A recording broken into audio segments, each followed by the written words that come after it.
Welcome to Bookwaves. Today, we're diving into a timeless classic that has inspired millions, The Richest Man in Babylon by George S. Clason. This masterpiece is packed with practical wisdom on wealth building, financial freedom, and living a prosperous life.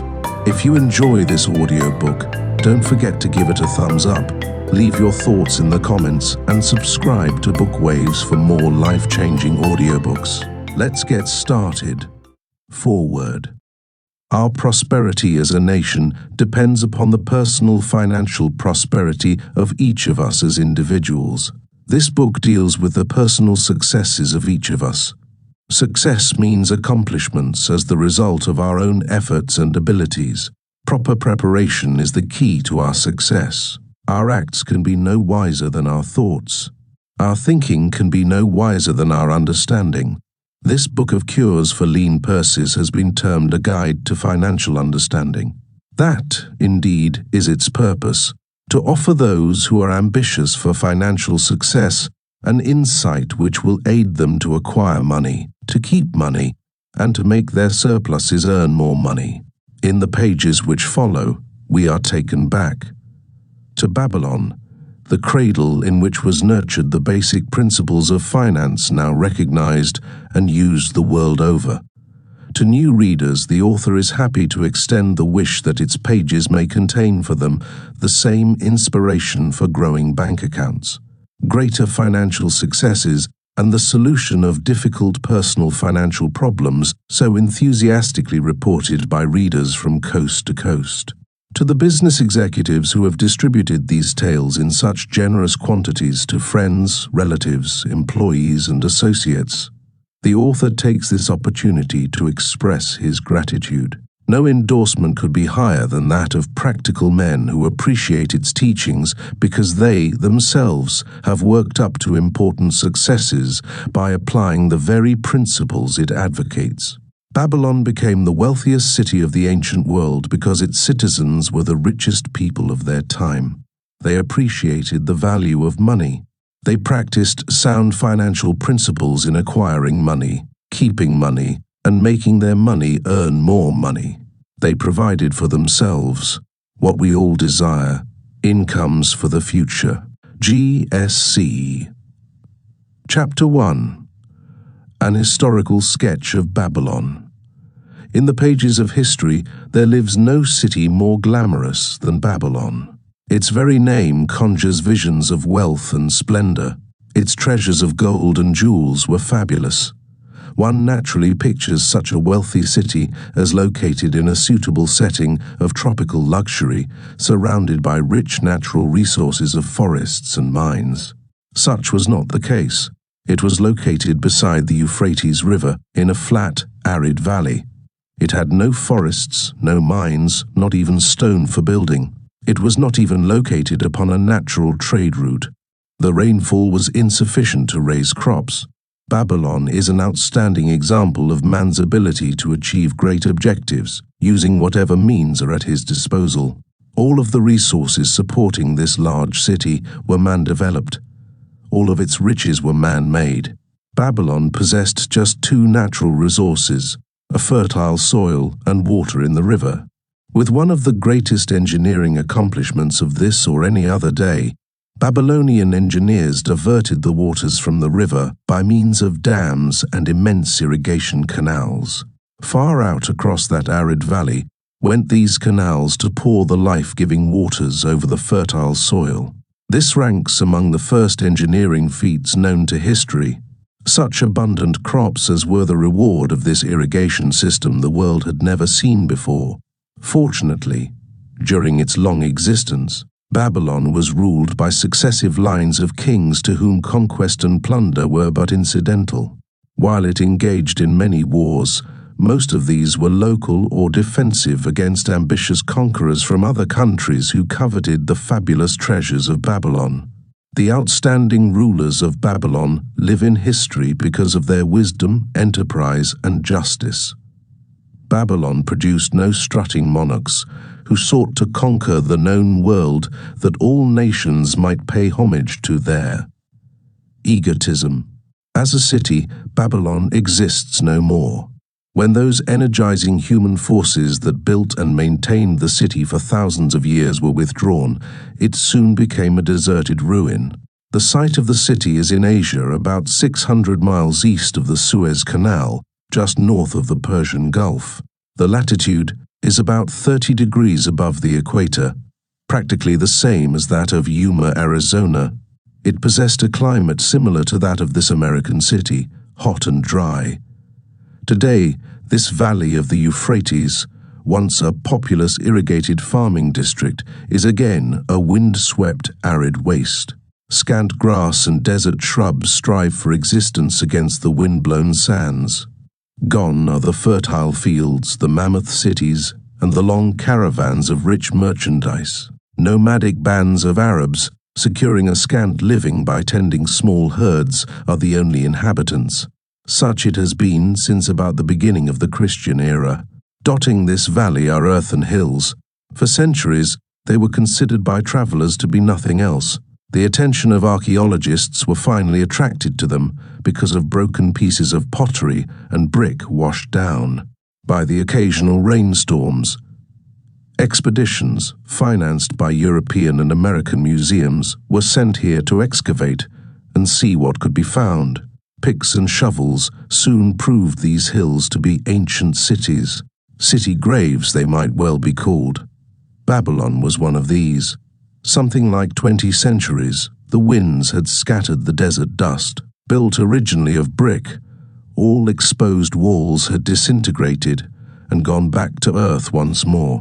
Such is Babylon, the wealthy city, today, a heap of dirt, so long abandoned that no living person even knew its name until it was discovered by carefully removing the refuse of centuries from the streets and the fallen wreckage of its noble temples and palaces. Many scientists consider the civilization of Babylon and other cities in this valley to be the oldest of which there is a definite record. Positive dates have been proved reaching back 8,000 years. An interesting fact in this connection is the means used to determine these dates. Uncovered in the ruins of Babylon were descriptions of an eclipse of the sun. Modern astronomers, over it for, readily computed the time when such an eclipse, visible in Babylon, occurred, and thus established a known relationship between their calendar and our own. In this way, we have proved that 8,000 years ago, the Sumerites, who inhabited Babylonia, were living in walled cities. One can only conjecture for how many centuries previous such cities had existed. Their inhabitants were not mere barbarians living within protecting walls. They were an educated and enlightened people. So far as written history goes, they were the first engineers, the first astronomers, the first mathematicians, the first financiers, and the first people to have a written language. Mention has already been made of the irrigation systems which transformed the arid valley into an agricultural paradise. The remains of these canals can still be traced, although they are mostly filled with accumulated sand. Some of them were of such size that, when empty of water, a dozen horses could be ridden abreast along their bottoms. In size, they compare favorably with the largest canals in Colorado and Utah. In addition to irrigating the valley lands, Babylonian engineers completed another project of similar magnitude. By means of an elaborate drainage system, they reclaimed an immense area of swampland at the mouths of the Euphrates and Tigris rivers, and put this also under cultivation. Herodotus, the Greek traveler and historian, visited Babylon while it was in its prime and has given us the only known description by an outsider. His writings give a graphic description of the city and some of the unusual customs of its people. He mentions the remarkable fertility of the soil and the bountiful harvest of wheat and barley which they produced. The glory of Babylon has faded, but its wisdom has been preserved for us. For this we are indebted to their form of records. In that distant day the use of paper had not been invented. Instead, they laboriously engraved their writing upon tablets of moist clay. When completed, these were baked and became hard tile. In size, they were about 6 by 8 inches and an inch in thickness. These clay tablets, as they are commonly called, were used much as we use modern forms of writing. Upon them were engraved legends, poetry, history, transcriptions of royal decrees, the laws of the land, titles to property, promissory notes, and even letters which were dispatched by messengers to distant cities. From these clay tablets we are permitted an insight into the intimate, personal affairs of the people. For example, one tablet, evidently from the records of a country storekeeper, relates that upon the given date, a certain named customer brought in a cow and exchanged it for 7 sacks of wheat, 3 being delivered at the time, and the other 4 to await the customer's pleasure. Safely buried in the wrecked cities, archaeologists have recovered entire libraries of these tablets, hundreds of thousands of them. One of the outstanding wonders of Babylon was the immense walls surrounding the city. The ancients ranked them with the Great Pyramid of Egypt as belonging to the 7 wonders of the world. Queen Semiramis is credited with having erected the first walls during the early history of the city. Modern excavators have been unable to find any trace of the original walls, nor is their exact height known. From mention made by early writers, it is estimated they were about 50 to 60 feet high, faced on the outer side with burnt brick and further protected by a deep moat of water. The later and more famous walls were started about 600 years before the time of Christ by King Nabopolassar. Upon such a gigantic scale did he plan the rebuilding, he did not live to see the work finished. This was left to his son Nebuchadnezzar, whose name is familiar in biblical history. The height and length of these later walls staggers belief. They are reported upon reliable authority to have been about 160 feet high, the equivalent of the height of a modern 15-story office building. The total length is estimated as between 9 and 11 miles. So wide was the top that a 6-horse chariot could be driven around them. Of this tremendous structure, little now remains except portions of the foundations and the moat. In addition to the ravages of the elements, the Arabs completed the destruction by quarrying the brick for building purposes elsewhere. Against the walls of Babylon marched, in turn, the victorious armies of almost every conqueror of that age of wars of conquest. A host of kings laid siege to Babylon, but always in vain. Invading armies of that day were not to be considered lightly. Historians speak of such units as 10,000 horsemen, 25,000 chariots, 1,200 regiments of foot soldiers with 1,000 men to the regiment. Often 2 or 3 years of preparation would be required to assemble war materials and depots of food along the proposed line of march. The city of Babylon was organized much like a modern city. There were streets and shops. Peddlers offered their wares through residential districts. Priests officiated in magnificent temples. Within the city was an inner enclosure for the royal palaces. The walls about this were said to have been higher than those about the city. The Babylonians were skilled in the arts. These included sculpture, painting, weaving, gold working, and the manufacture of metal weapons and agricultural implements. Their jewelers created most artistic jewelry. Many samples have been recovered from the graves of its wealthy citizens and are now on exhibition in the leading museums of the world. At a very early period when the rest of the world was still hacking at trees with stone-headed axes or hunting and fighting with flint-pointed spears and arrows, the Babylonians were using axes, spears and arrows with metal heads. The Babylonians were clever financiers and traders. So far as we know, they were the original inventors of money as a means of exchange, of promissory notes and written titles to property. Babylon was never entered by hostile armies until about 540 years before the birth of Christ. Even then the walls were not captured. The story of the fall of Babylon is most unusual. Cyrus, one of the great conquerors of that period, intended to attack the city and hoped to take its impregnable walls. Advisors of Nabonidus, the king of Babylon, persuaded him to go forth to meet Cyrus and give him battle without waiting for the city to be besieged. In the succeeding defeat to the Babylonian army, it fled away from the city. Cyrus, thereupon, entered the open gates and took possession without resistance. Thereafter the power and prestige of the city gradually waned, until, in the course of a few hundred years, it was eventually abandoned, deserted, left for the winds and storms to level once again to that desert earth from which its grandeur had originally been built. Babylon had fallen, never to rise again, but to it civilization owes much. The eons of time have crumbled to dust the proud walls of its temples, but the wisdom of Babylon endures. Money is the medium by which earthly success is measured. Money makes possible the enjoyment of the best the earth affords. Money is plentiful for those who understand the simple laws which govern its acquisition.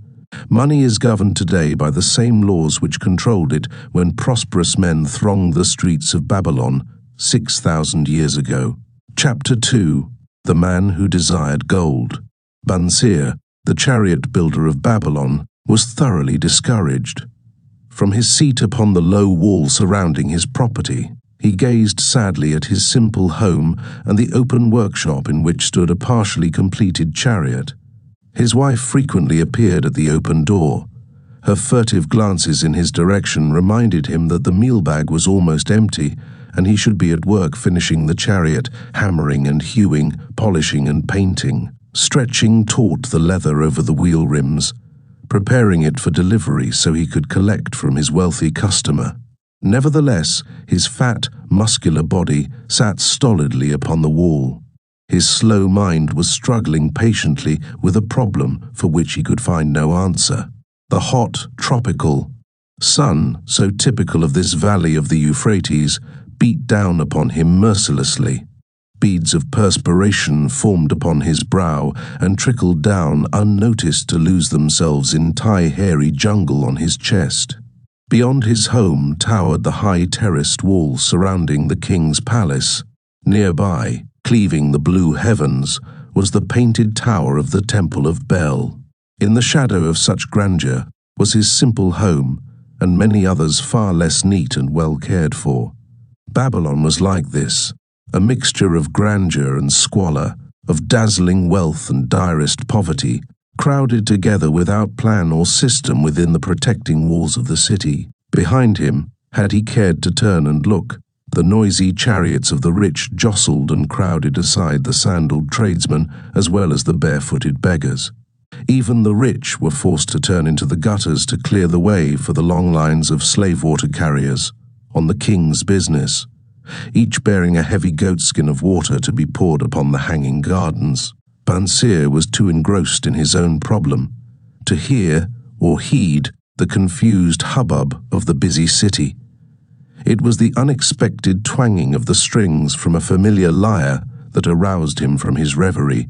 He turned and looked into the sensitive, smiling face of his best friend, Cobby, the musician. "May the gods bless thee with great liberality, my good friend," began Cobby with an elaborate salute. "Yet it does appear they have already been so generous thou needest not to labour. I rejoice with thee in thy good fortune. More, I would even share it with thee. Pray from thy purse, which must be bulging, else thou wouldst be busy in your shop. Extract but 2 humble shekels, and lend them to me until after the nobleman's feast this night. Thou wilt not miss them ere they are returned." "If I did have 2 shekels," Bansir responded gloomily, "to no one could I lend them, not even to you, my best of friends, for they would be my fortune, my entire fortune. No one lends his entire fortune, not even to his best friend." "What?" exclaimed Cobby with genuine surprise. "Thou hast not 1 shekel in thy purse, yet sit like a statue upon a wall. Why not complete that chariot? How else canst thou provide for thy noble appetite? 'Tis not like thee, my friend. Where is thy endless energy? Doth something distress thee? Have the gods brought to thee troubles?" "A torment from the gods it must be," Bansir agreed. "It began with a dream, a senseless dream, in which I thought I was a man of means. From my belt hung a handsome purse, heavy with coins. There were shekels which I cast with careless freedom to the beggars. There were pieces of silver with which I did buy finery for my wife, and whatever I did desire for myself. There were pieces of gold which made me feel assured of the future and unafraid to spend the silver. A glorious feeling of contentment was within me. You would not have known me for thy hard-working friend, nor wouldst have known my wife, so free from wrinkles was her face and shining with happiness. She was again the smiling maiden of our early married days. A pleasant dream indeed, commented Cobby, but why should such pleasant feelings as it aroused turn thee into a glum statue upon the wall? Why, indeed, because when I awoke and remembered how empty was my purse, a feeling of rebellion swept over me. Let us talk it over together, for, as the sailors do say, we ride in the same boat, we two. As youngsters, we went together to the priests to learn wisdom. As young men, we shared each other's pleasures. As grown men, we have always been close friends. We have been contented subjects of our kind. We have been satisfied to work long hours and spend our earnings freely. We have earned much coin in the years that have passed, yet to know the joys that come from wealth, we must dream about them. Bah! Are we more than dumb sheep? We live in the richest city in all the world. The travellers do say none equals it in wealth. About us is much display of wealth, but of it we ourselves have naught. After half a lifetime of hard labour, thou, my best of friends, hast an empty purse, and sayest to me, "May I borrow such a trifle as 2 shekels until after the nobleman's feast this night?" Then what do I reply? Do I say, "Here is my purse, its contents will I gladly share"? No, I admit that my purse is as empty as thine. What is the matter? Why cannot we acquire silver and gold more than enough for food and robes? Consider also our sons, Bansir continued. Are they not 17 following in the footsteps of their fathers? Need they and their families and their sons families live all their lives in the midst of such treasurers of gold, and yet, like us, be content to banquet upon sour goat's milk and porridge? Never, in all the years of our friendship, didst thou talk like this before, Bansir. Cobby was puzzled. Never in all those years did I think like this before. From early dawn until darkness stopped me, I have laboured to build the finest chariots any man could make. Soft-heartedly hoping some day the gods would recognize my worthy deeds and bestow upon me great prosperity. This they have never done. At last, I realize this they will never do. Therefore, my heart is sad. I wish to be a man of means. I wish to own lands and cattle, to have fine robes and coins in my purse. I am willing to work for these things with all the strength in my back, with all the skill in my hands, with all the cunning in my mind, but I wish my labours to be fairly rewarded. What is the matter with us? Again, I ask you, why cannot we have our just share of the good things so plentiful for those who have the gold with which to buy them? Would I knew an answer, Cobby replied. No better than thou am I satisfied. My earnings from my lyre are quickly gone. Often must I plan and scheme that my family be not hungry. Also, within my breast is a deep longing for a lyre, large enough that it may truly sing the strains of music that do surge through my mind. With such an instrument could I make music finer than even the king has heard before. Such a lyre thou shouldst have. No man in all Babylon could make it sing more sweetly, could make it sing so sweetly, not only the king but the gods themselves would be delighted. But how mayest thou secure it while we both of us are as poor as the king's slaves? Listen to the bell. Here they come. He pointed to the long column of half-naked, sweating water-bearers, plodding laboriously up the narrow street from the river. 5 abreast they marched, each bent under a heavy goatskin of water. A fine figure of a man he who doth lead them. Cobby indicated the wearer of the bell who marched in front without a load. A prominent man in his own country, 'tis easy to see. There are many good figures in the line, Bansir agreed, as good men as we, tall blonde men from the north, laughing black men from the south, little brown men from the nearer countries, all marching together from the river to the gardens, back and forth, day after day, year after year, naught of happiness to look forward to, beds of straw upon which to sleep, hard grain porridge to eat. Pity the poor brutes, Cobby, pity them I do. Yet thou dost make me see how little better off are we, free men though we call ourselves. That is truth, Cobby, unpleasant thought though it be. We do not wish to go on year after year living slavish lives, working, getting nowhere. Might we not find out how others acquire gold and do as they do? Cobby inquired. Perhaps there is some secret we might learn if we but sought from those who knew, replied Bansier thoughtfully. This very day, suggested Cobby, I did pass our old friend Arcad, riding in his golden chariot. This I will say, he did not look over my humble head as many in his station might consider his right. Instead, he did wave his hand, that all onlookers might see him pay greetings, and bestow his smile of friendship upon Cobby, the musician. He is claimed to be the richest man in all Babylon, Bansier mused. So rich the king is said to seek his golden aid in affairs of the treasury, Cobby replied. So rich, Bansier interrupted. I fear if I should meet him in the darkness of the night, I should lay my hands upon his fat wallet. Nonsense, reproved Cobby. A man's wealth is not in the purse he carries. A fat purse quickly empties if there be no golden stream to refill it. Arcad has an income that constantly keeps his purse full, no matter how liberally he spends. Income, that is the thing, ejaculated Bansier. I wish an income that will keep flowing into my purse whether I sit upon the wall or travel to far lands. Arcad must know how a man can make an income for himself. Dost suppose it is something he could make clear to a mind as slow as mine? Methinks he did teach his knowledge to his son Nomasir, Cobby responded. Did he not go to Nineveh, and so it is told at the inn, become, without aid from his father, one of the richest men in that city? Cobby, thou bringest to me a rare thought. A new light gleamed in Bansier's eyes. It costs nothing to ask wise advice from a good friend, and Arcad was always that. Never mind though our purses be as empty as the falcon's nest of a year ago. Let that not detain us. We are weary of being without gold in the midst of plenty. We wish to become men of means. Come, let us go to Arcad and ask how we, also, may acquire incomes for ourselves. Thou speakest with true inspiration, Bansier.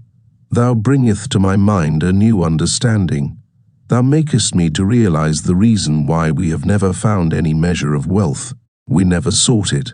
Thou hast labored patiently to build the staunchest chariots in Babylon. To that purpose was devoted your best endeavors. Therefore, at it thou didst succeed. I strove to become a skillful lyre player, and at it I did succeed. In those things toward which we exerted our best endeavors we succeeded. The gods were content to let us continue thus. Now, at last, we see a light, bright like that from the rising sun. It biddeth us to learn more that we may prosper more. With a new understanding we shall find honorable ways to accomplish our desires. Let us go to Arcad this very day, Bansier urged. Also, let us ask other friends of our boyhood days, who have fared no better than ourselves, to join us that they too may share in his wisdom. Thou wert ever thus thoughtful of thy friends, Bansier. Therefore hast thou many friends. It shall be as thou sayest. We go this day and take them with us. Chapter: The Richest Man in Babylon. In old Babylon there once lived a certain very rich man named Arcad. Far and wide he was famed for his great wealth. Also was he famed for his liberality. He was generous in his charities. He was generous with his family. He was liberal in his own expenses. But nevertheless, each year his wealth increased more rapidly than he spent it. And there were certain friends of younger days who came to him and said, "You, Arcad, are more fortunate than we. You have become the richest man in all Babylon while we struggle for existence. You can wear the finest garments and you can enjoy the rarest foods. While we must be content if we can clothe our families in raiment that is presentable and feed them as best we can. Yet, once we were equal, we studied under the same master, games. And in neither the studies nor the games did you outshine us. And in the years since, you have been no more an honorable. We played in the same citizen than we. Nor have you worked harder or more faithfully, insofar as we can judge. Why then should a fickle fate single you out to enjoy all the good things of life and ignore us who are equally deserving? Thereupon Akkad remonstrated with them, saying, If you have not acquired more than a bare existence in the years since we were youths, it is because you either have failed to learn the laws that govern the building of wealth, or else you do not observe them. Fickle fate is a vicious goddess who brings no permanent good to anyone. On the contrary, she brings ruin to almost every man upon whom she showers unearned gold.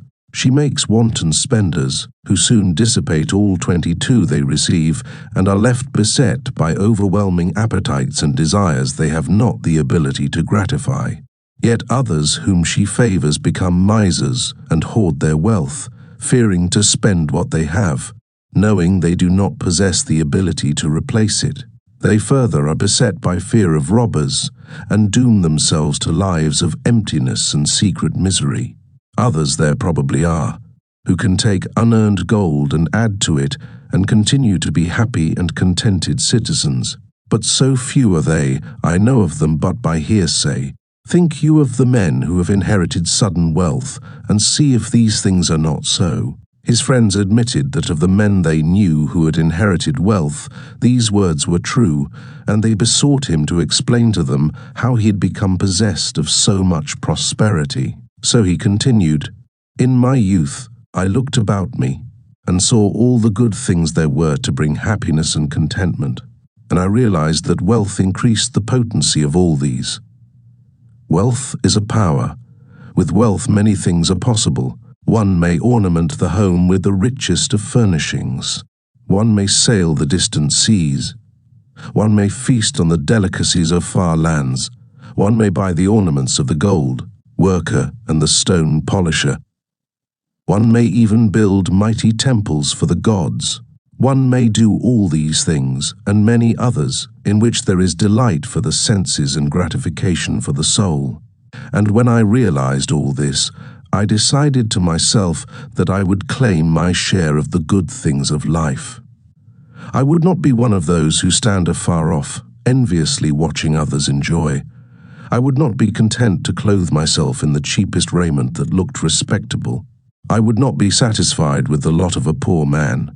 On the contrary, I would make myself a guest at this banquet of good things, being, as you know, the son of a humble merchant, one of a large family with no hope of an inheritance, and not being endowed, as you have so frankly said, with superior powers or wisdom.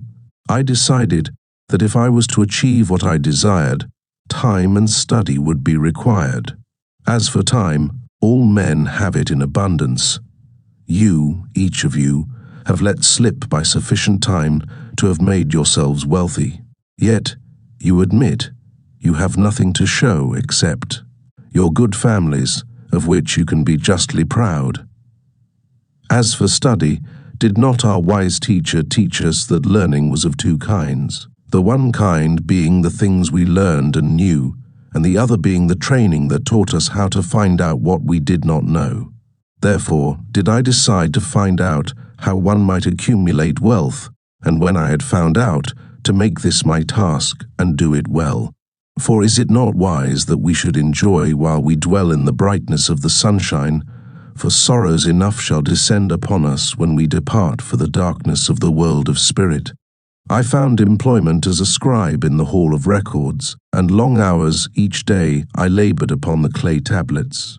Week after week, and month after month, I labored, yet for my 24 earnings I had naught to show. Food and clothing and penance to the gods, and other things of which I could remember not what, absorbed all my earnings. but my determination did not leave me. And one day Algamish, the money lender, came to the house of the city master and ordered a copy of the 9th law. And he said to me, I must have this in 2 days, and if the task is done by that time, 2 coppers will I give to thee. So I labored hard, but the law was long, and when Algamish returned, the task was unfinished. He was angry, and had I been his slave, he would have beaten me. But knowing the city master would not permit him to injure me, I was unafraid. So I said to him, Algamish, you are a very rich man. Tell me how I may also become rich, and all night I will carve upon the clay, and when the sun rises it shall be completed. He smiled at me and replied, You are a forward knave, but we will call it a bargain.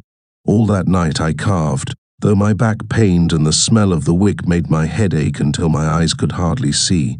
But when he returned at sunup, the tablets were complete. Now, I said, tell me what you promised.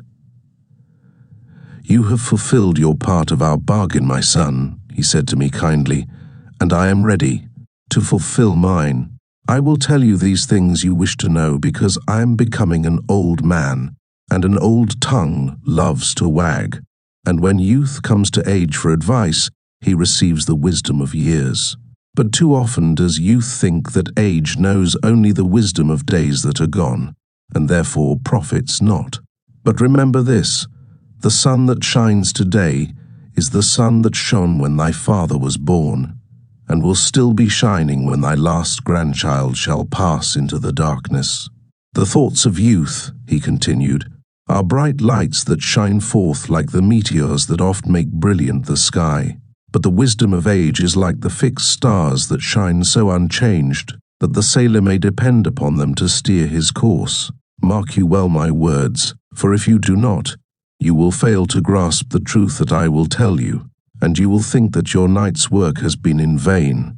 Then he looked at me shrewdly from under his shaggy brows, and said in a low, forceful tone, I found the road to wealth when I decided that a part of all I earned was mine to keep, and so will you. Then he continued to look at me with a glance that I could feel pierce me, but said no more. Is that all? I asked. That was sufficient to change the heart of a sheep herder into the heart of a money-lender, he replied. But all I earn is mine to keep, is it not? I demanded. Far from it, he replied. Do you not pay the garment maker? Do you not pay the sandal maker? Do you not pay for the things you eat? Can you live in Babylon without spending? What have you to show for your earnings of the past month? What for the past year? Fool, you pay to everyone but yourself. Dullard, you labor for others. As well be a slave and work for what your master gives you to eat and wear. If you did keep for yourself 1/10 of all 26 you earn, how much would you have in 10 years? My knowledge of the numbers did not forsake me, and I answered, as much as I earn in 1 year. You speak but half the truth, he retorted. Every gold piece you save is a slave to work for you. Every copper it earns is its child that also can earn for you. If you would become wealthy, then what you save must earn, and its children must earn, that all may help to give to you the abundance you crave. You think I cheat you for your long night's work, he continued, but I am paying you 1,000 times over if you have the intelligence to grasp the truth I offer you. A part of all you earn is yours to keep. It should be not less than 1/10, no matter how little you earn. It can be as much more as you can afford. Pay yourself first. Do not buy from the clothes maker and the sandal maker more than you can pay out of the rest and still have enough for food and charity and penance to the gods. Wealth, like a tree, grows from a tiny seed. The first copper you save is the seed from which your tree of wealth shall grow. The sooner you plant that seed, the sooner shall the tree grow. And the more faithfully you nourish and water that tree with consistent savings, the sooner may you bask in contentment beneath its shade. So saying, he took his tablets and went away. I thought much about what he had said to me, and it seemed reasonable. So I decided that I would try it. Each time I was paid, I took one from each 10 pieces of copper and hid it away. And strange as it may seem, I was no shorter of funds than before. I noticed little difference as I managed to get along without it. But often I was tempted, as my hoard began to grow, to spend it for some of the good things the merchants displayed, brought by camels and ships from the land of the Phoenicians. But I wisely refrained. A 12th month after Algamish had gone, he again returned and said to me, "Son, have you paid to yourself not less than 1/10 of all you have earned for the past year?" I answered proudly, "Yes, master, I have." "That is good," he answered, beaming upon me. "And what have you done with it?" "I have given it to Asmor, the brickmaker, who told me he was traveling over the far seas, and in Tyre he would buy for me the rare jewels of the Phoenicians. When he returns, we shall sell these at high prices and divide the earnings." "Every fool must learn," he growled. "But why trust the knowledge of a brickmaker about jewels? Would you go to the breadmaker to inquire about the stars? No, by my tunic you would go to the astrologer if you had power to think. Your savings are gone, youth. You have jerked your wealth tree up by the roots. But plant another, try again. And next time, if you would have advice about jewels, go to the jewel merchant. If you would know the truth about sheep, go to the herdsman. Advice is one thing that is freely given away, but watch that you take only what is worth having. He who takes advice about his savings from one who is inexperienced in such matters shall pay with his savings for proving the falsity of their opinions." Saying this, he went away. And it was as he said. For the Phoenicians are scoundrels and sold to Asmor worthless bits of glass that look like 28 gems. But as Algamish had bid me, I again saved each 10th copper, for I now had formed the habit and it was no longer difficult. Again, 12 months later, Algamish came to the room of the scribes and addressed me. "What progress have you made since last I saw you?" "I have paid myself faithfully," I replied, "and my savings I have entrusted to Aga the shield maker to buy bronze, and each 4th month he does pay me the rental." "That is good. And what do you do with the rental?" "I do have a great feast with honey and fine wine and spiced cake. Also, I have bought me a scarlet tunic, and some day I shall buy me a young ass upon which to ride." To which Algamish laughed, "You do eat the children of your savings. Then how do you expect them to work for you? And how can they have children that will also work for you? First get thee an army of golden slaves, and then many a rich banquet may you enjoy without regret." So saying, he again went away. Nor did I again see him for 2 years, when he once more returned, and his face was full of deep lines, and his eyes drooped, for he was becoming a very old man. And he said to me, "Arkad, hast thou yet achieved the wealth thou dreamed of?" And I answered, "Not yet all that I desire, but some I have, and it earns more, and its earnings earn more." "And do you still take the advice of brickmakers?" "About brickmaking they give good advice," I retorted. "Arkad," he continued, "you have learned your lessons well. You first learned to live upon less than you could earn. Next, you learned to seek advice from those who were competent through their own experiences to give it. And lastly, you have learned to make gold work for you. You have taught yourself how to acquire money, how to keep it, and how to use it. Therefore, you are competent for a responsible position. I am becoming an old man. My sons think only of spending and give no thought to earning. My interests are great, and I fear too much for me to look after. If you will go to Nippur and look after my lands there, I shall make you my partner, and you shall share in my estate." So I went to Nippur and took charge of his holdings, which were large. And because I was full of ambition, and because I had mastered the 3 laws of successfully handling wealth, I was enabled to increase greatly the value of his properties. So I prospered much. And when the spirit of Algamish departed for the sphere of darkness, I did share in his estate as he had arranged under the law. So spake Arkad, and when he had finished his tale, one of his friends said, You were indeed fortunate that Algamish made of you an heir.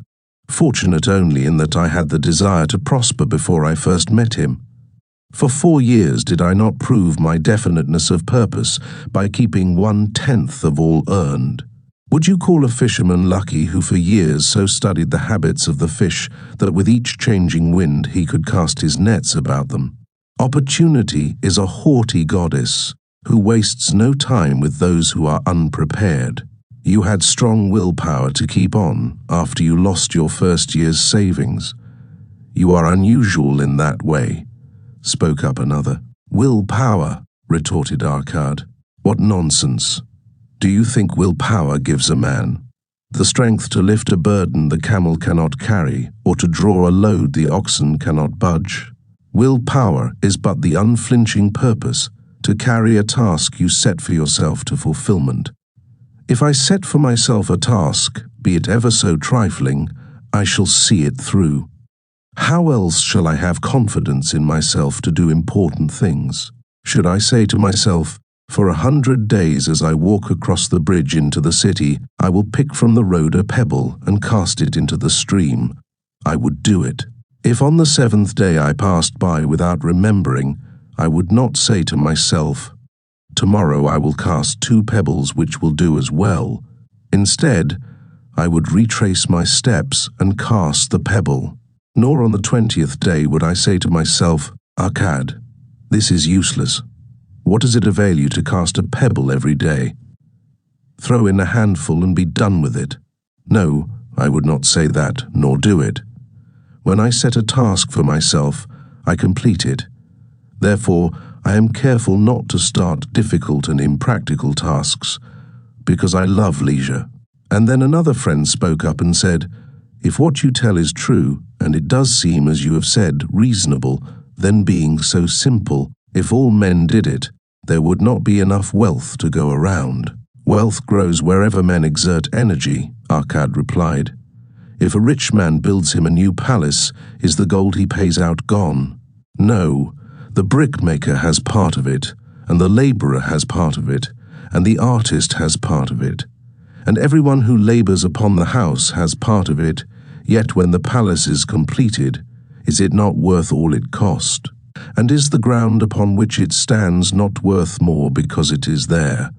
And is the ground that adjoins it not worth more because it is there? Wealth grows in magic ways. No man can prophesy the limit of it. Have not the Phoenicians built great cities on barren coasts with the wealth that comes from their ships of commerce on the seas? What then do you advise us to do that we also may become rich? Asked still another of his friends. The years have passed and we are no longer young men, and we have nothing put by. I advise that you take the wisdom of Algamish and say to yourselves, a part of all I earn is mine to keep. Say it in the morning when you first arise. Say it at noon. Say it at night. Say it each hour of every day. Say it to yourself until the words stand out like letters of fire across the sky. Impress yourself with the idea. Fill yourself with the thought. Then take whatever portion seems wise. Let it be not less than 1/10, and lay it by. Arrange your other expenditures to do this if necessary, but lay by that portion first. Soon you will realize what a rich feeling it is to own a treasure upon which you alone have claim. As it grows, it will stimulate you. A new joy of life will thrill you. Greater efforts will come to you to earn more. For of your increased earnings, will not the same percentage be also yours to keep? Then learn to make your treasure work for you. Make it your slave.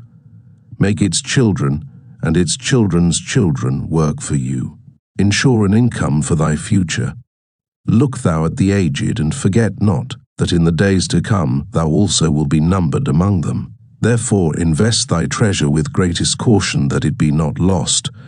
Usurious rates of return are deceitful sirens that sing but to lure the unwary upon the rocks of loss and remorse. Provide also that thy family may not want should the gods call thee to their realms. For such protection it is always possible to make provision with small payments at regular intervals. Therefore the provident man delays not in expectation of a large sum becoming available for such a wise purpose. Counsel with wise men.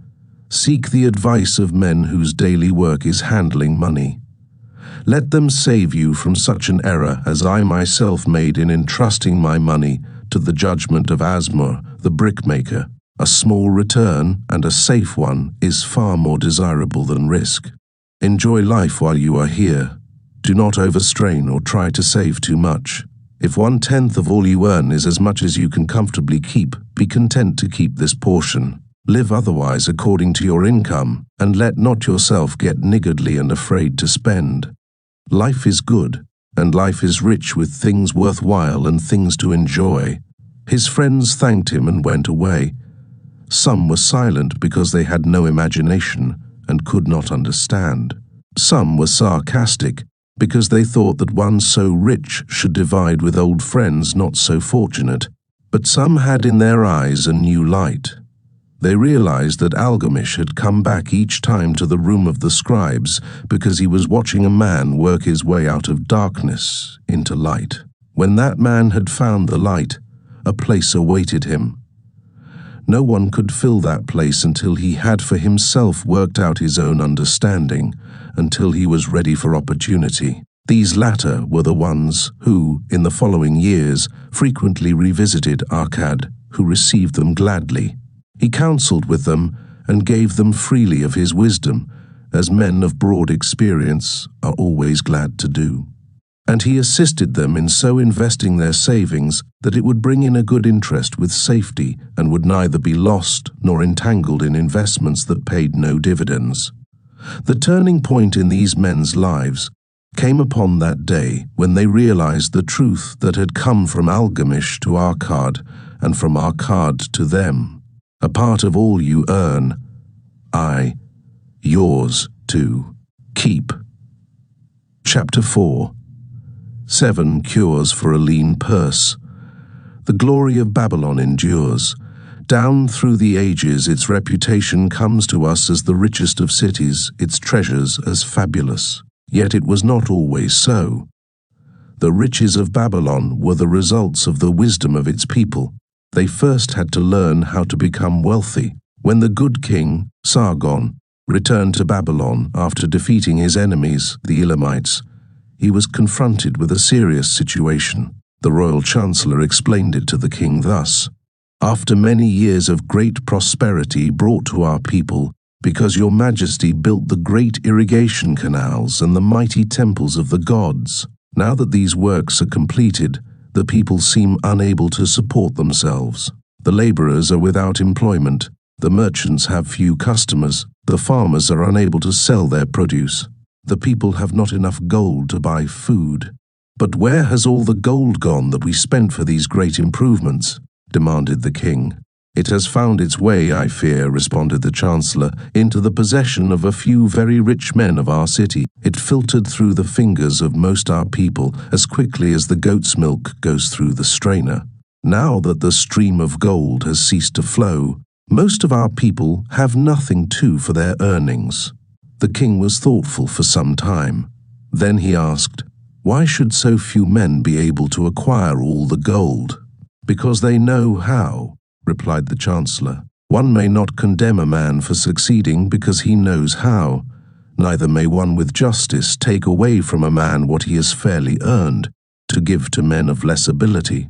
"But why," demanded the king, "should not all the people learn how to accumulate gold and therefore become themselves rich and prosperous?"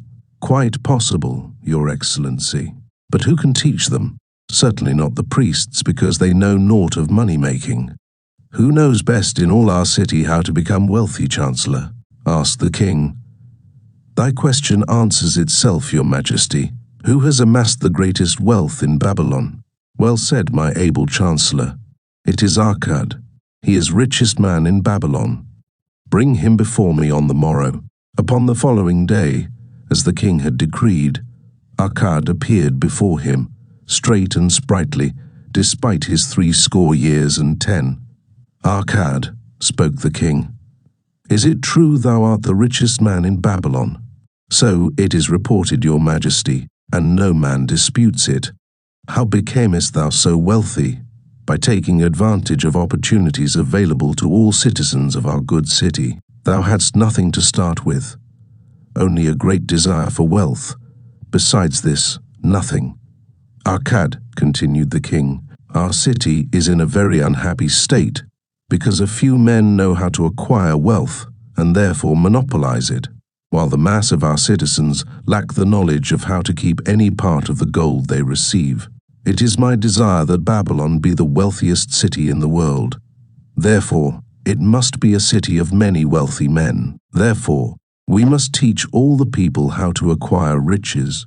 Tell me, Arkad, is there any secret to acquiring wealth? Can it be taught? It is practical, your majesty. That which one man knows can be taught to others. The king's eyes glowed. Speaketh the words I wish to hear. Thou lend thyself to this great cause. Wilt thou teach thy knowledge to a school for teachers, each of whom shall teach others until there are enough trained to teach these? Arkad, thou wilt truths to every worthy subject in my domain? Arkad bowed and said, I am thy humble servant to command. Whatever knowledge I possess will I gladly give for the betterment of my fellow men and the glory of my king. Let your good chancellor arrange for me a class of 100 men, and I will teach to them those 7 cures which did fatten my purse, than which there was none leaner in all Babylon. A fortnight later, in compliance with the king's command, the chosen 100 assembled in the great hall of the Temple of Learning, seated upon colorful rings in a semicircle. Arkad sat beside a small taboret, upon which smoked a sacred lamp, sending forth a strange and pleasing odor.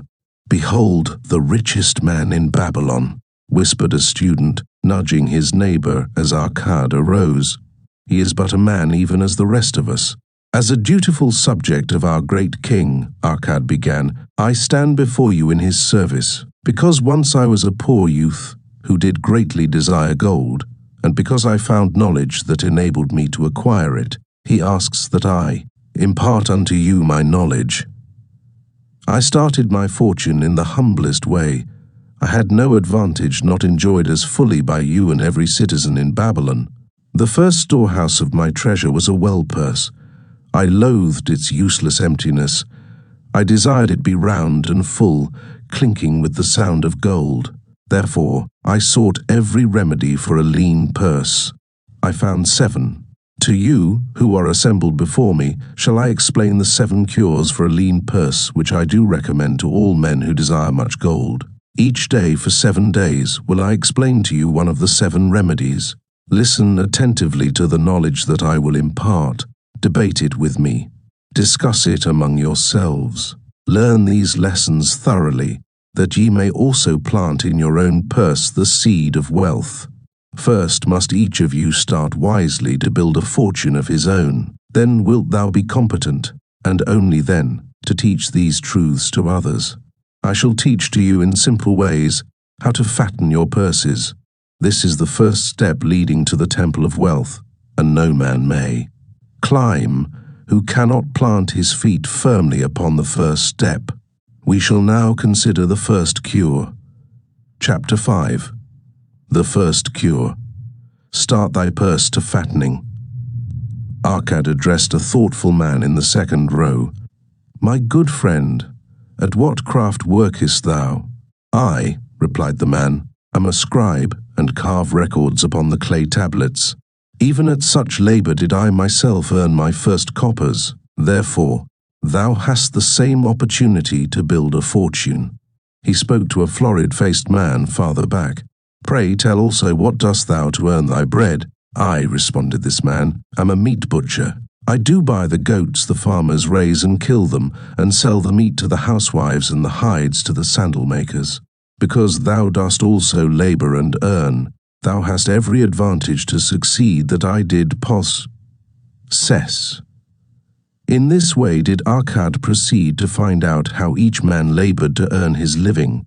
When he had done questioning them, he said, Now, my students, ye can see that there are many trades and labors at which men may earn coins. Each of the ways of earning is a stream of gold from which the worker doth divert by his labours a portion to his own purse.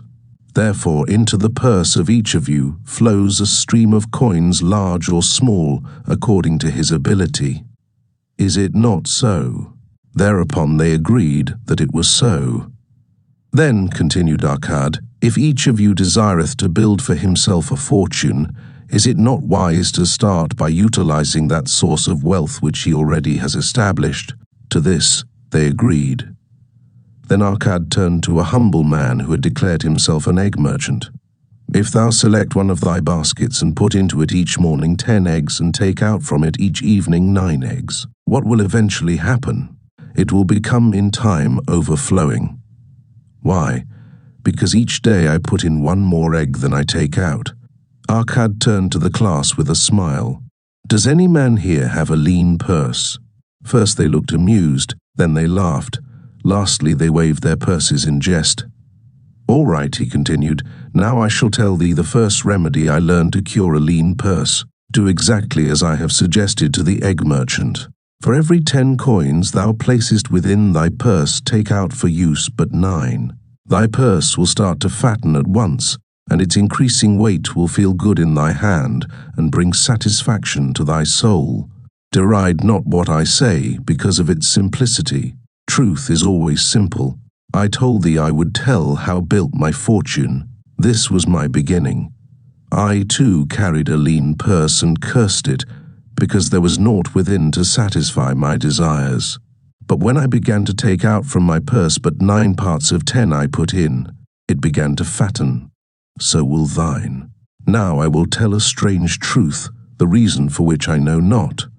When I ceased to pay out, more than 9/10 of my earnings I managed to get along just as well.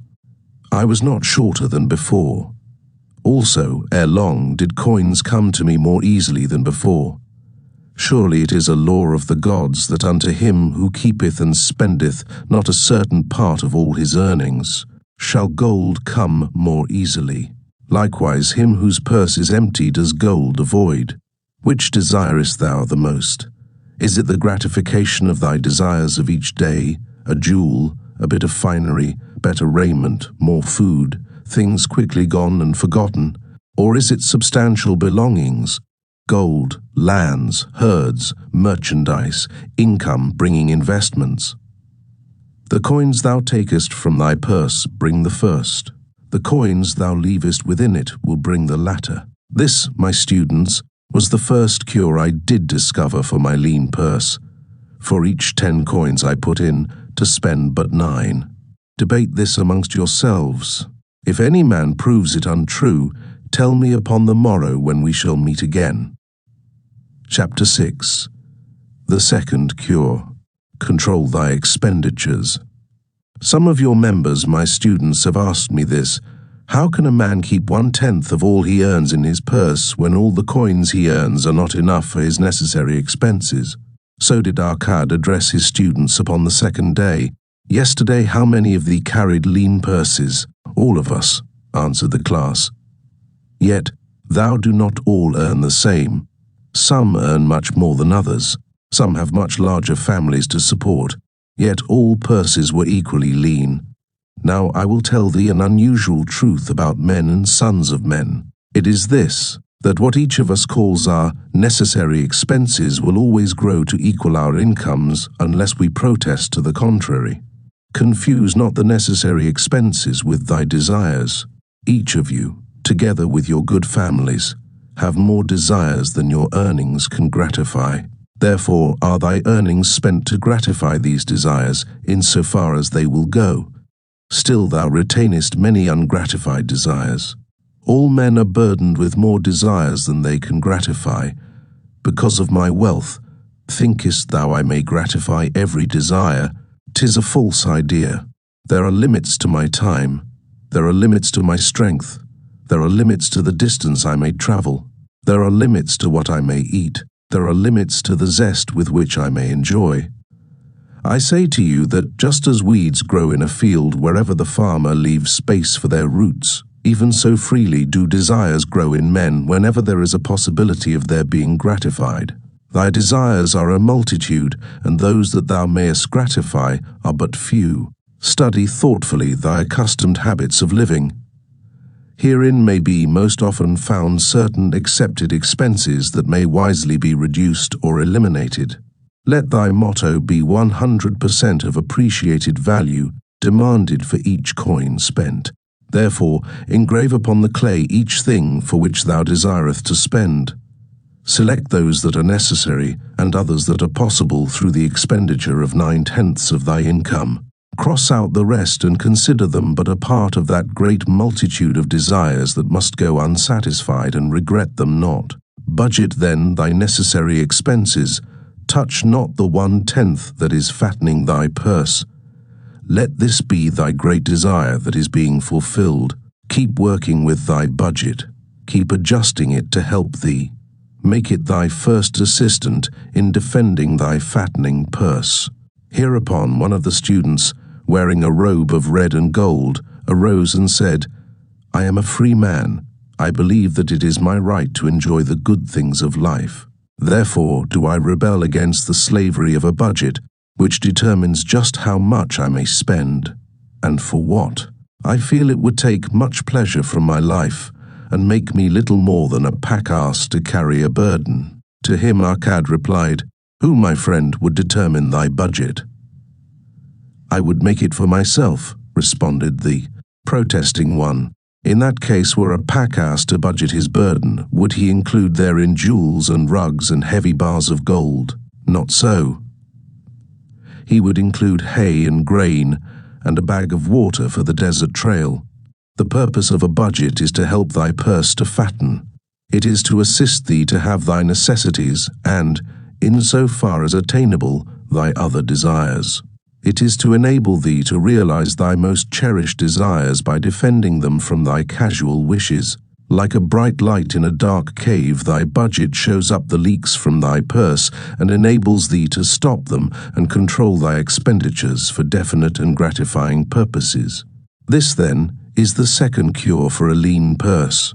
Budget thy 43 expenses that thou mayest have coins to pay for thy necessities, to pay for thy enjoyments, and to gratify thy worthwhile desires without spending more than 9/10 of thy earnings. Chapter 7. The third cure. Make thy gold multiply. Behold, thy lean purse is fattening. Thou hast disciplined thyself to leave therein 1/10 of all thou earnest. Thou hast controlled thy expenditures to protect thy growing treasure. Next, we will consider means to put thy treasure to labor and to increase. Gold in a purse is gratifying to own, and satisfieth a miserly soul, but earns nothing. The gold we may retain from our earnings is but the start. The earnings it will make shall build our fortunes. So spoke Arkad upon the third day to his class. How therefore may we put our gold to work? My first investment was unfortunate, for I lost all. Its tale I will relate later. My first profitable investment was a loan I made to a man named Aga, a shield maker. Once each year did he buy large shipments of bronze brought from across the sea to use in his trade. Lacking sufficient capital to pay the merchants, he would borrow from those who had extra coins. He was an honorable man. His borrowing he would repay, together with a liberal rental as he sold his shields. Each time I loaned to him, I loaned back also the rental he had paid to me. Therefore, not only did my capital increase, but its earnings likewise increased. Most gratifying was it to have these sums returned to my purse. I tell you, my students, a man's wealth is not in the coins he carries in his purse, it is the income he buildeth, the golden stream that continually floweth into his purse, and keepeth it always bulging. That is what every man desireth. That is what thou, each one of thee, desireth. An income that continueth to come, whether thou work or travel. Great income I have acquired, so great that I am called a very rich man. My loans to Aga were my first training in profitable investment. Gaining wisdom from this experience, I extended my loans and investments as my capital increased. From a few sources at first, from many sources later, flowed into my purse a golden stream of wealth available for such wise uses as I should decide. Behold, from my humble earnings I had begotten a horde of golden slaves, each laboring and earning more gold. As they labored for me, so their children also labored, and their children's children, until great was the income from their combined efforts. Gold increaseth rapidly when making reasonable earnings, as thou wilt see from the following. A farmer, when his first son was born, took 10 pieces of silver to a moneylender and asked him to keep it on rental for his son until he became 20 years of age. This the moneylender did, and agreed the rental should be 1/4 of its value each 4 years. The farmer asked, because this sum he had set aside as belonging to his son, that the rental be add to the principal. When the boy had reached the age of 20 years, the farmer again went to the moneylender to inquire about the silver. The moneylender explained that because this sum had been increased by compound interest, the original 10 pieces of silver had now grown to 30½ pieces. The farmer was well pleased, and because the son did not need the coins, he left them with the moneylender. When the son became 50 years of age, the father meantime having passed to the other world, the moneylender paid the son in settlement 167 pieces of silver. Thus, in 50 years, had the investment multiplied itself at rental almost 17 times. This, then, is the third cure for a lean purse, to put each coin to laboring that it may reproduce its kind, even as the flocks of the field, and help bring to thee income, a stream of wealth that shall flow constantly into thy purse. Chapter 8, the fourth cure. Guard thy treasures from loss. Misfortune loves a shining mark. Gold in a man's purse must be guarded with firmness, else it be lost. Thus it is wise that we must first secure small amounts and learn to protect them before the gods entrust us with larger. So spoke Akkad upon the 4th day to his class. Every owner of gold is tempted by opportunities whereby it would seem that he could make large sums by its investment in most plausible projects. Often friends and relatives are eagerly entering such investment and urge him to follow. The first sound principle of investment is security for thy principal. Is it wise to be intrigued by larger earnings when thy principal may be lost? I say not. The penalty of risk is probable loss. Study carefully before parting. With thy treasure, each assurance that it may be safely reclaimed. Be not misled by thine own romantic desires to make wealth rapidly. Before thou loan it to any man, assure thyself of his ability to repay and his reputation for doing so, that thou mayest not unwittingly be making him a present of thy hard-earned treasure. Before thou entrust it as an investment in any field, acquaint thyself with the dangers which may beset it. My own first investment was a tragedy to me at the time. The guarded savings of a year I did entrust to a brickmaker named Asmur, who was travelling over the far seas and in Tyre agreed to buy for me the rare jewels of the Phoenicians. These we would sell upon his return and divide the profits. The Phoenicians were scoundrels and sold him bits of glass. My treasure was lost. Today, my training would show to me at once the folly of entrusting a brickmaker to buy jewels. Therefore, do I advise thee from the wisdom of my experiences, be not too confident of thine own wisdom in entrusting thy treasures to the possible pitfalls of investments. Better by far to consult the wisdom of those experienced in handling money for profit. Such advice is freely given for the asking, and may readily possess a value equal in gold to the sum thou considerest investing. In truth, such is its actual value if it save thee from loss. This, then, is the 4th cure for a lean purse, and of great importance if it prevent thy purse from being emptied once it has become well filled. Guard thy treasure from loss by investing only where thy principal is safe, where it may be reclaimed if desirable, and where thou wilt not fail to collect a fair rental. Consult with wise men. Secure the advice of those experienced in the profitable handling of gold. Let their wisdom protect thy treasure from unsafe 47 investments. Chapter 9. The fifth cure. Make of thy dwelling a profitable investment. If a man setteth aside 9 parts of his earnings upon which to live and enjoy life, and if any part of this 9 parts he can turn into a profitable investment without detriment to his well-being, then so much faster will his treasures grow. So spake our Cud to his class at their 5th lesson. All too many of our men of Babylon do raise their families in unseemly quarters. They do pay to exacting landlords liberal rentals for rooms where their wives have not a spot to raise the blooms that gladden a woman's heart, and their children have no place to play their games except in the unclean alleys. No man's family can fully enjoy life unless they do have a plot of ground wherein children can play in the clean earth, and where the wife may raise not only blossoms but good, rich herbs to feed her family. To a man's heart it brings gladness to eat the figs from his own trees and the grapes of his own vines, to own his own domicile, and to have it a place he is proud to care for, putteth confidence in his heart, and greater effort behind all his endeavours. Therefore do I recommend that every man own the roof that sheltereth him and his, nor is it beyond the ability of any well-intentioned man to own his home. Hath not our great king so widely extended the walls of Babylon that within them much land is now unused, and may be purchased at sums most reasonable? Also I say to you, my students, that the money-lenders gladly consider the desires of men who seek homes and land for their families. Readily may thou borrow to pay the brickmaker and the builder for such commendable purposes, if thou can show a reasonable portion of the necessary sum which thou thyself hath provided for the purpose. Then, when the house be built, thou canst pay the money-lender with the same regularity as thou didst pay the landlord, because each payment will reduce thy indebtedness to the money-lender. A few years will satisfy his loan. Then will thy heart be glad, because thou wilt own in thy own right a valuable property, and thy only cost will be the king's taxes.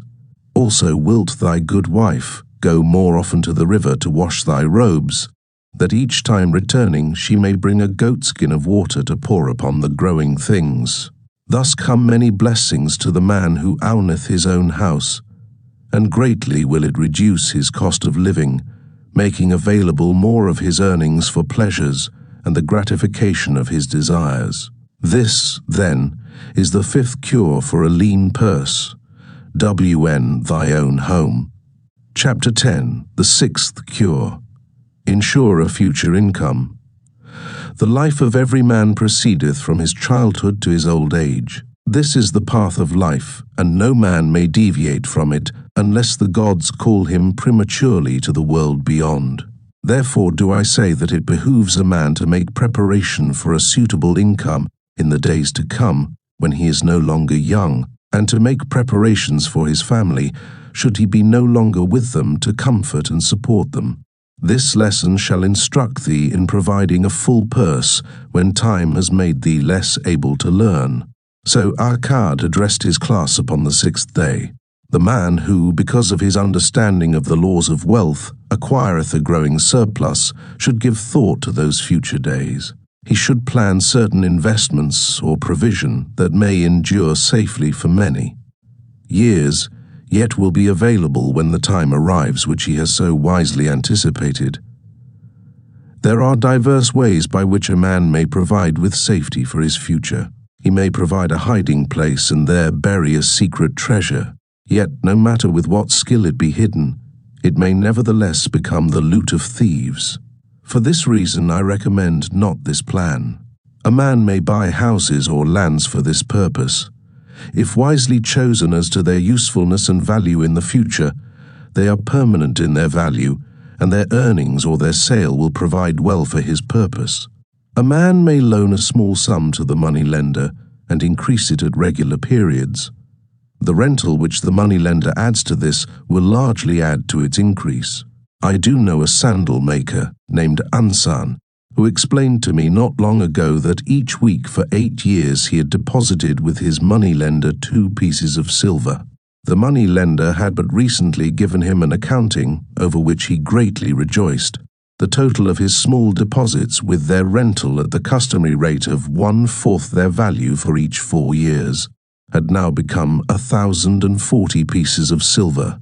I did gladly encourage him further by demonstrating to him with my knowledge of the numbers that in 12 years more, if he would keep his regular deposits of but 2 pieces of silver each week, the moneylender would then owe him 4,000 pieces of silver, a worthy competence for the rest of his life.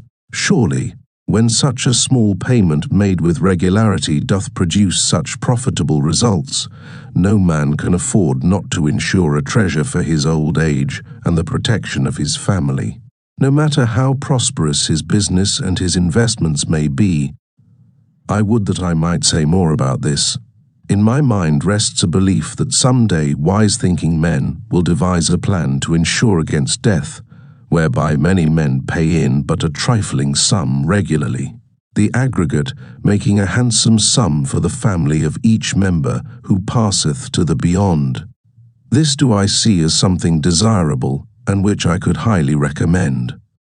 But today it is not possible because it must reach beyond the life of any man or any partnership to operate.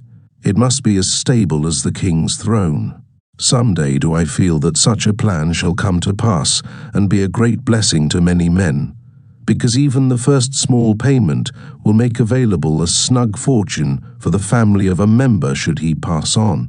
But because we live in our own day, and not in the days which are to come, must we take advantage of those means and ways of accomplishing our purposes. Therefore do I recommend to all men that they, by wise and well-thought-out methods, do provide against a lean purse in their mature years. For a lean purse to a man no longer able to earn, or to a family without its head, is a sore tragedy. This, then, is the 6th cure for a lean purse. Provide in advance for the needs of thy growing age and the protection of thy family. Chapter 11, the 7th cure. Increase thy ability to earn. This day do I speak to thee, my students, of one of the most vital remedies for a lean purse. Yet I will talk not of gold, but of yourselves, of the men beneath the robes of many colors who do sit before me. I will talk to you of those things within the minds and lives of men which do work for or against their success. So did Akkad address his class upon the 7th day. Not long ago came to me a young man seeking to borrow. When I questioned him the cause of his necessity, he complained that his earnings were insufficient to pay his expenses. Thereupon I explained to him, this being the case, he was a poor customer for the moneylender, as he possessed no surplus earning capacity to repay the loan. What you need, young man, I told him, is to earn more coins. What dost thou to increase thy capacity to earn? All that I can do, he replied. 6 times within 2 moons have I approached my master to request my pay be increased, but without success. No man can go oftener than that. We may smile at his simplicity, yet he did possess one of the vital requirements to increase his earnings. Within him was a strong desire to earn more, a proper and commendable desire. Preceding accomplishment must be desire. Thy desires must be strong and definite. General desires are but weak longings. For a man to wish to be rich is of little purpose. For a man to desire 5 pieces of gold is a tangible desire which he can press to fulfillment. After he has backed his desire for 5 pieces of gold with strength of purpose to secure it, next he can find similar ways to obtain 10 pieces, and then 20 pieces, and later 1,000 pieces, and behold, he has become wealthy. In learning to secure his one definite small desire, he hath trained himself to secure a larger one. This is the process by which wealth is accumulated, first in small sums, then in larger ones as a man learns and becomes more capable. Desires must be simple and definite. They defeat their own purpose should they be too many, too confusing, or beyond a man's training to accomplish. As a man perfecteth himself in his calling, even so doth his ability to earn increase. In those days when I was a humble scribe, carving upon the clay for a few coppers each day, I observed that other workers did more than I, and were paid more. Therefore did I determine that I would be exceeded by none. Nor did it take long for me to discover the reason for their greater success. More interest in my work, more concentration upon my task, more persistence in my effort, and, behold, few men could carve more tablets in a day than I. With reasonable promptness my increased skill was rewarded, nor was it necessary for me to go 6 times to my master to request recognition. The more of wisdom we know, the more we may earn. That man who seeks to learn more of his craft shall be richly rewarded.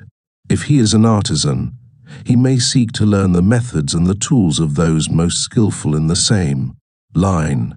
If he laboureth at the law or at healing, he may consult and exchange knowledge with others of his calling. If he be a merchant, he may continually seek better goods that can be purchased at lower prices. Always do the affairs of man change and improve, because keen-minded men seek greater skill, that they may better serve those upon whose patronage they depend. Therefore, I urge all men to be in the front rank of progress and not to stand still, lest they be left behind. Many things come to make a man's life rich with gainful experiences. Such things as the following a man must do if he respect himself. He must pay his debts with the promptness within his power, not purchasing that for which he is unable to pay. He must take care of his family that they may think and speak well of him. He must make a will of record that, in case the gods call him, proper and honourable division of his property be accomplished. He must have compassion upon those who are injured and smitten by misfortune and aid them within reasonable limits. He must do deeds of thoughtfulness to those dear to him. Thus the 7th and last remedy for a lean purse is to cultivate thy own powers, to study and become wiser, to become more skillful, to so act as to respect thyself.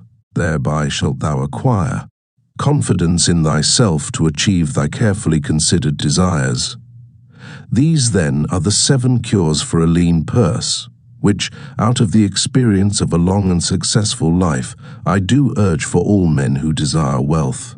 There is more gold in Babylon, my students, than thou 54 dreamest of. There is abundance for all. Go thou forth and practice these truths that thou mayest prosper and grow wealthy, as is thy right.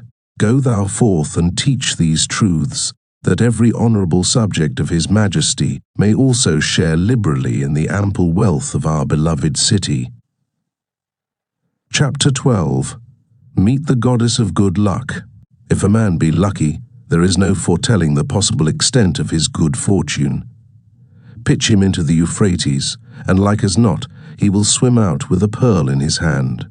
Babylonian proverb. The desire to be lucky is universal. It was just as strong in the breasts of men 4,000 years ago in ancient Babylon as it is in the hearts of men today. We all hope to be favoured by the whimsical goddess of good luck. Is there some way we can meet her and attract not only her favourable attention, but her generous favours? Is there a way to attract good luck? That is just what the men of ancient Babylon wished to know. It is exactly what they decided to find out. They were shrewd men and keen thinkers. That explains why their city became the richest and most powerful city of their time. In that distant past, they had no schools or colleges. Nevertheless, they had a centre of learning, and a very practical one it was. Among the towered buildings in Babylon was one that ranked in importance with the palace of the king, the hanging gardens, and the temples of the gods. You will find scant mention of it in the history books, more likely no mention at all, yet it exerted a powerful influence upon the thought of that time. This building was the temple of learning, where the wisdom of the past was expounded by voluntary teachers, and where subjects of popular interest were discussed in open forums. Within its walls all men met as equals. The humblest of slaves could dispute with impunity the opinions of a prince of the royal house. Among the many who frequented the Temple of Learning was a wise rich man named Akkad, called the richest man in Babylon. He had his own special hall, where almost any evening a large group of men, some old, some very young, but mostly middle-aged, gathered to discuss and argue interesting subjects. Suppose we listen in to see whether they knew how to attract good luck. The sun had just set like a great red ball of fire shining through the haze of desert dust when Arcad strolled to his accustomed platform. Already full 80 men were awaiting his arrival, reclining on their small rugs spread upon the floor. More were still arriving. "What shall we discuss this night?" Arcad inquired. After a brief hesitation, a tall cloth weaver addressed him, arising as was the custom. "I have a subject I would like to hear discussed, yet hesitate to offer, lest it seem ridiculous to you, Arcad, and my good friends here." Upon being urged to offer it, both by Arcad and by calls from the others, he continued, "This day I have been lucky, for I have found a purse in which there are pieces of gold. To continue to be lucky is my great desire. Feeling that all men share with me this desire, I do suggest we debate how to attract good luck, that we may discover ways it can be enticed to one." "A most interesting subject has been offered," Arcad commented. "One most worthy of our discussion. To some men, good luck bespeaks but a chance happening that, like an accident, may befall one without purpose or reason. Others do believe that the instigator of all good fortune is our most bounteous goddess Ashtar, ever anxious to reward with generous gifts those who please her. Speak up, my friends. What say you? Shall we seek to find if there be means by which good luck may be enticed to visit each and all of us?" "Yea, yea, and much of it," responded the growing group of eager listeners. Thereupon Arcad continued, "To start our discussion, let us first hear from those among us who have enjoyed experiences similar to that of the cloth weaver in finding or receiving, without effort upon their part, valuable treasures or jewels." There was a pause in which all looked about expecting someone to reply, but no one did. "What, no one?" Arcad said. "Then rare indeed must be this kind of good luck. Who now will offer a suggestion as to where we shall?" "Continue our search, that I will do," spoke a well-robed young man arising. "When a man speaketh of luck, is it not natural that his thoughts turn to the gaining tables? Is it not there we find many men courting the favor of the goddess in hope she will bless them with rich winnings?" As he resumed his seat, a voice called, "Do not stop. Continue thy story. Tell us, didst thou find favor with the goddess at the gaming tables? Did she turn the cubes with red side up, so thou filled thy purse at the dealer's expense, or did she permit the blue sides to come up, so the dealer raked in thy hard-earned pieces of silver?" The young man joined the good-natured laughter, then replied, "I am not averse to admitting she seemed not to know I was even there. But how about the rest of you? Have you found her waiting about such places to roll the cubes in your favor? We are eager to hear as well as to learn." "A wise start," broke in Arcad. "We meet here to consider all sides of each question. To ignore the gaming table would be to overlook an instinct common to most men, the love of taking a chance with a small amount of silver in the hope of winning much gold." "That doth remind me of the races but yesterday," called out another listener. "If the goddess frequents the gaming tables, certainly she does not overlook the races where the gilded chariots and the foaming horses offer far more excitement. Tell us honestly, Arcad, didst she whisper to you to place your bet upon those grey horses from Nineveh yesterday? I was standing just behind thee, and could scarce believe my ears when I heard thee place thy bet upon the greys. Thou knowest as well as any of us that no team in all Assyria can beat our beloved bays in a fair race. Didst the goddess whisper in thy ear to bet upon the greys, because at the last turn the inside black would stumble and so interfere with our bays that the greys would win the race and score an unearned victory?" Arcad smiled indulgently at the banter. "What reason have we to feel the good goddess would take that much interest in any man's bet upon a horse race? To me she is a goddess of love and dignity, whose pleasure it is to aid those who are in need and to reward those who are deserving. I look to find her, not at the gaming tables or the races where men lose more gold than they win, but in other places where the doings of men are more worthwhile. and more worthy of reward. In tilling the soil, in honest trading, in all of man's occupations, there is opportunity to make a profit upon his efforts and his transactions. Perhaps not all the time will he be rewarded, because sometimes his judgment may be faulty, and other times the winds and the weather may defeat his efforts. Yet, if he persists, he may usually expect to realize his profit. This is so because the chances of profit are always in his favor. But, when a man playeth the games, the situation is reversed, for the chances of profit are always against him, and always in favor of the gamekeeper. The game is so arranged that it will always favor the keeper. It is his business at which he plans to make a liberal profit for himself from the coins bet by the players. Few players realize how certain are the gamekeeper's profits, and how uncertain are their own chances to win. For example, let us consider wagers placed upon the cube. Each time it is cast, we bet which side will be uppermost. If it be the red side, the game master pays to us 4 times our bet. But if any other of the 5 sides come uppermost, we lose our bet. Thus the figures show that for each cast we have 5 chances to lose, but because the red pays 4 for 1, we have 4 chances to win. In a night's play, the game master can expect to keep for his profit 1/5 of all the coins wagered. Can a man expect to win more than occasionally against odds so arranged that he should lose 1/5 of all his bets? Yet some men do win large sums at times, volunteered one of the listeners. Quite so they do, Arkad continued. Realizing this, the question comes to me whether money secured in such ways brings permanent value to those who are thus lucky.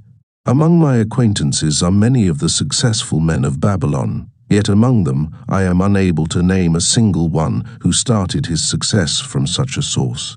You who are gathered here tonight know many more of our substantial citizens. 2. Me, it would be of much interest to learn how many of our successful citizens can credit the gaming tables with their start to success. Suppose each of you tell of those you know. What say you? After a prolonged silence, a wag ventured, "Wouldst thy inquiry include the gamekeepers?" "If you think of no one else," Arkad responded. "If not one of you can think of anyone else, then how about yourselves? Are there any consistent winners with us who hesitate to advise such a source for their incomes?" His challenge was answered by a series of groans from the rear, taken up and spread amid much laughter. "It would seem we are not seeking good luck in such places as the goddess frequents," he continued. "Therefore let us explore other fields. We have not found it in picking up lost wallets, neither have we found it haunting the gaming tables. As to the races, I must confess to have lost far more coins there than I have ever won. Now, suppose we consider our trades and businesses. Is it not natural if we conclude a profitable transaction to consider it not good luck, but a just reward for our efforts? I am inclined to think we may be overlooking the gifts of the goddess. Perhaps she really does assist us when we do not appreciate her generosity. Who can suggest further discussion?" Thereupon an elderly merchant arose, smoothing his genteel white robe. "With thy permission, most honorable Arkad and my friends, I offer a suggestion. If, as you have 61% said, we take credit to our own industry and ability for our business success, why not consider the successes we almost enjoyed but which escaped us, happenings which would have been most profitable? They would have been rare examples of good luck if they had actually happened. Because they were not brought to fulfillment, we cannot consider them as our just rewards. Surely many men here have such experiences to relate. Here is a wise approach," Arkad approved. "Who among you have had good luck within your grasp only to see it escape?" Many hands were raised, among them that of the merchant. Arkad motioned to him to speak. "As you suggested this approach, we should like to hear first from you. I will gladly relate a tale," he resumed, "that doth illustrate how closely unto a man good luck may approach, and how blindly he may permit it to escape, much to his loss and later regret. Many years ago, when I was a young man, just married and well started to earning, my father did come one day and urge most strongly that I enter in an investment. The son of one of his good friends had taken notice of a barren tract of land not far beyond the outer walls of our city. It lay high above the canal where no water could reach it. The son of my father's friend had devised a plan to purchase this land, build 3 large water wheels that could be operated by oxen, and thereby raise the life-giving waters to the fertile soil. This accomplished, he planned to divide into small tracts and sell to the residents of the city for herb patches. The son of my father's friend did not possess sufficient 62 gold to complete such an undertaking. Like myself, he was a young man earning a fair sum. His father, like mine, was a man of large family and small means. He therefore decided to interest a group of men to enter the enterprise with him. The group was to comprise 12, each of whom must be a money earner, and agree to pay 1/10 of his earnings into the enterprise until the land was made ready for sale. All would then share justly in the profits in proportion to their investment. Thou, my son, bespoke my father unto me, art now in thy young manhood. It is my deep desire that thou begin the building of a valuable estate for myself, that thou mayest become respected among men. I desire to see thou profit from a knowledge of the thoughtless mistakes of thy father. This do I most ardently desire, my father, I replied. Then this do I advise. Do what I should have done at thy age. From thy earnings keep out 1/10 to put into favorable investments. With this 1/10 of thy earnings and what it will also earn, thou canst, before thou art my age, accumulate for thyself a valuable estate. Thy words are words of wisdom, my father. Greatly do I desire riches, yet there are many uses to which my earnings are called. Therefore, do I hesitate to do as thou dost advise. I am young, there is plenty of time. So I thought at thy age, yet behold, many years have passed and I have not yet made the beginning. We live in a different age, my father. I shall avoid thy mistakes. Opportunity stands before thee, my son. It is offering a chance that may lead to wealth. I beg of thee, do not delay. Go upon the morrow to the son of my friend, and bargain with him to pay 10% of thy earnings into this investment. Go promptly upon the morrow. Opportunity waits for no man. Today it is here, soon it is gone. Therefore delay not. In spite of the advice of my father, I did hesitate. There were beautiful new robes just brought by the tradesmen from the east, robes of such richness and beauty my good wife and I felt we must each possess one. Should I agree to pay 1/10 of my earnings into the enterprise, we must deprive ourselves of these and other pleasures we dearly desired. I delayed making a decision until it was too late, much to my subsequent regret. The enterprise did prove to be more profitable than any man had prophesied. This is my tale, showing how I did permit good luck to escape. In this tale, we see how good luck waits to come to that man who accepts opportunity, commented a swarthy man of the desert. To the building of an estate, there must always be the beginning. That start may be a few pieces of gold or silver, which a man diverts from his earnings to his first investment. I, myself, am the owner of many herds. The start of my herds I did begin when I was a mere boy, and did purchase with 1 piece of silver a young calf. This, being the beginning of my wealth, was of great importance to me. To take his first start to building an estate is as good luck as can come to any man. With all men, that first step, which changes them from men who earn from their own labor to men who draw dividends from the earnings of their gold, is important. Some, fortunately, take it. When young and thereby outstrip in financial success those who do take it later, or those unfortunate men, like the father of this merchant, who never take it.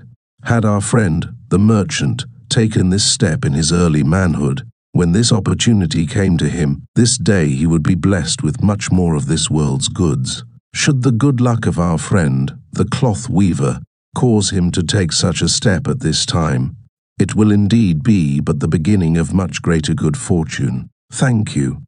I like to speak also. A stranger from another country arose. I am a Syrian. Not so well do I speak your tongue. I wish to call this friend, the merchant, a name. Maybe you think it not polite, this name. Yet I wish to call him that. But, alas, I not know your word for it. If I do call it in Syrian, you will not understand. Therefore, please, some good gentleman, tell me that right name you call man, who puts off doing those things that might be good for him. Procrastinator, called a voice. That's him, shouted the Syrian, waving his hands excitedly. He accepts not opportunity when she comes. He waits. He says, I have much business right now. By and by I talk to you. Opportunity, she will not wait for such slow fellow. She thinks if a man desires to be lucky, he will step quick. Any man not step quick when opportunity comes. He big procrastinator like our friend, this merchant. The merchant arose and bowed good-naturedly in response to the laughter. My admiration to thee, stranger within our gates, who hesitates not to speak the truth. And now let us hear another tale of opportunity. Who has for us another experience? Demanded Arkad. I have, responded a red-robed man of middle age. I am a buyer of animals, mostly camels and horses. Sometimes I do also buy the sheep and goats. The tale I am about to relate will tell truthfully how opportunity came one night when I did least expect it. Perhaps for this reason I did let it escape. Of this you shall be the judge. Returning to the city one evening after a disheartening 10 days' journey in search of camels, I was much angered to find the gates of the city closed and locked. While my slaves spread our tent for the night, which we looked to spend with little food and no water, I was approached by an elderly farmer who, like ourselves, found himself locked outside. Honored sir, he addressed me, from thy appearance, I do judge thee to be a buyer. If this be so, much would I like to sell to thee the most excellent flock of sheep just driven up. Alas, my good wife lies very sick with the fever. I must return with all haste. Buy thou my sheep that I and my slaves may mount our camels and travel back without delay.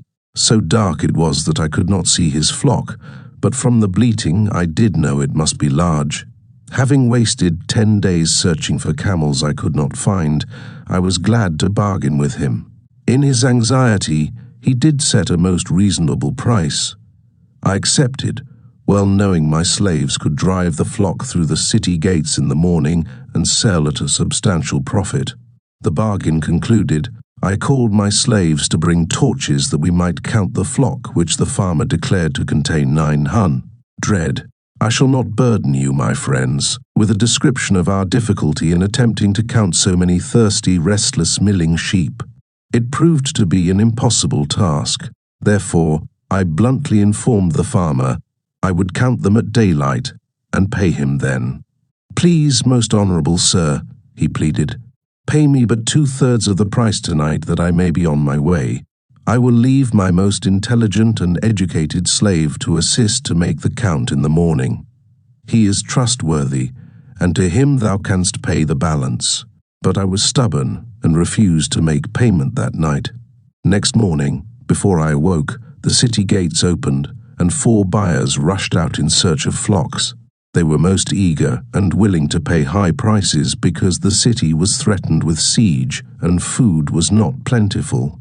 Nearly 3 times the price at which he had offered the flock to me did the old farmer receive for it. Thus was rare good luck allowed to escape. Here is a tale most unusual, commented Arkad.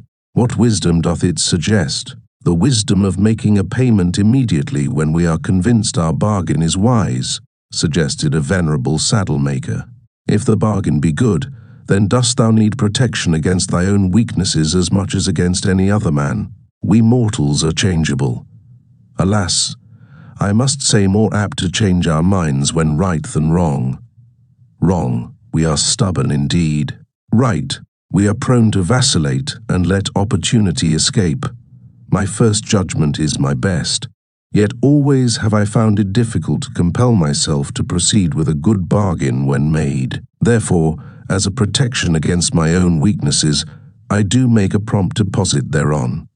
This doth save me from later regrets for the good luck that should have been mine. Thank you. Again I like to speak. The Syrian was upon his feet once more. These tales much alike, each time opportunity fly away for same reason. Each time she come to procrastinator, bringing good plan.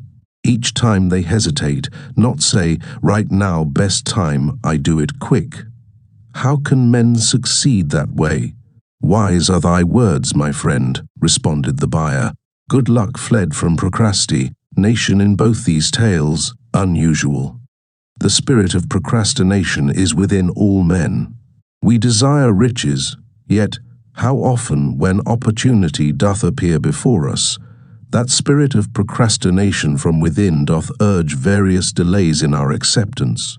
In listening to it, we do become our own worst enemies.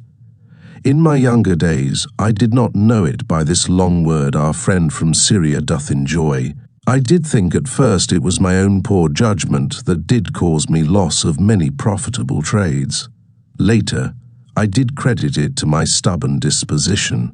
At last I did recognize it for what it was, a habit of needless delaying where action was required, action prompt and decisive. How I did hate it when its true character stood revealed. With the bitterness of a wild ass hitched to a chariot, I did break loose from this enemy to my success. Thank you. I like ask question from Mr. Merchant. The Syrian was speaking. You wear fine robes, not like those of poor man. You speak like successful man. Tell us, do you listen now when procrastination whispers? Yet this is not in your ear. Like our friend the buyer, I also had to recognize and conquer procrastination, responded the merchant. To me, it proved to be an enemy, ever watching and waiting to thwart my accomplishments. The tale I did relate is but one of many similar instances I could tell to show how it drove away my opportunities. 'Tis not difficult to conquer, once understood. No man willingly permits the thief to rob his bins of grain, nor does any man willingly permit an enemy to drive away his customers and rob him of his profits. When once I did recognize that such acts as these my enemy was committing, with determination I conquered him. So must every man master his own spirit of procrastination before he can expect to share in the rich treasures of Babylon. What sayest, Arcad?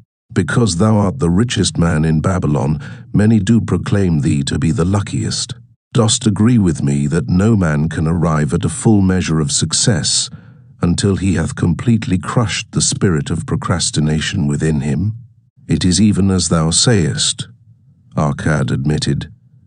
During my long life I have watched generation following generation marching forward along those avenues of trade, science, and learning that lead to success in life. Opportunities came to all these men. Some grasped theirs and moved steadily to the gratification of their deepest desires, but the majority hesitated, faltered, and fell behind. Arcad turned to the cloth weaver. Thou didst suggest that we debate good luck. Let us hear what thou now thinkest upon the subject. I do see good luck in a different light. I had thought of it as something most desirable that might happen to a man without effort upon his part. Now, I do realize such happenings are not the sort of thing one may attract to himself.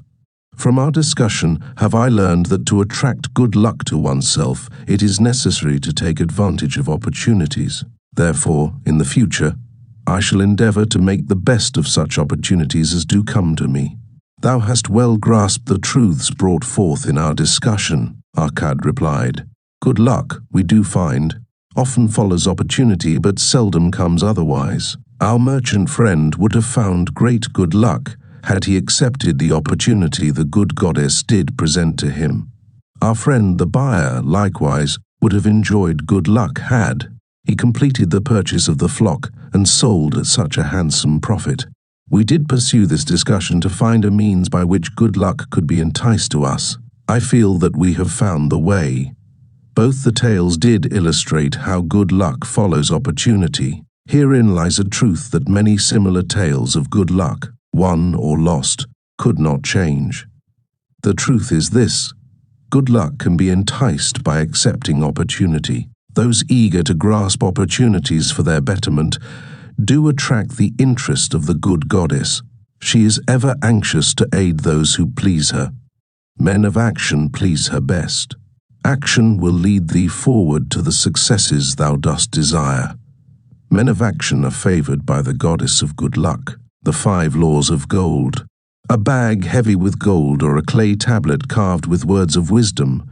If thou hadst thy choice, which wouldst thou choose? By the flickering light from the fire of desert shrubs, the sun-tanned faces of the listeners gleamed with interest. The gold, chorused the 27. Old Calabab smiled knowingly. Hark, he resumed, raising his hand. Hear the wild dogs out there in the night. They howl and wail because they are lean with hunger. Yet feed them, and what do they? Fight and strut. Then fight and strut some more, giving no thought to the morrow that will surely come. Just so it is with the sons of men. Give them a choice of gold and wisdom. What do? Ignore the wisdom and waste the gold. On the morrow they wail because they have no more gold. Gold is reserved for those who know its laws and abide by them. Calabab drew his white robe close about his lean legs, for a cool night wind was blowing. Because thou hast served me faithfully upon our long journey, because thou cared well for my camels, because thou toiled uncomplainingly across the hot sands of the desert, because thou fought bravely the robbers that sought to despoil my merchandise, I will tell thee this night the tale of the 5 laws of gold, such a tale as thou never hast heard before.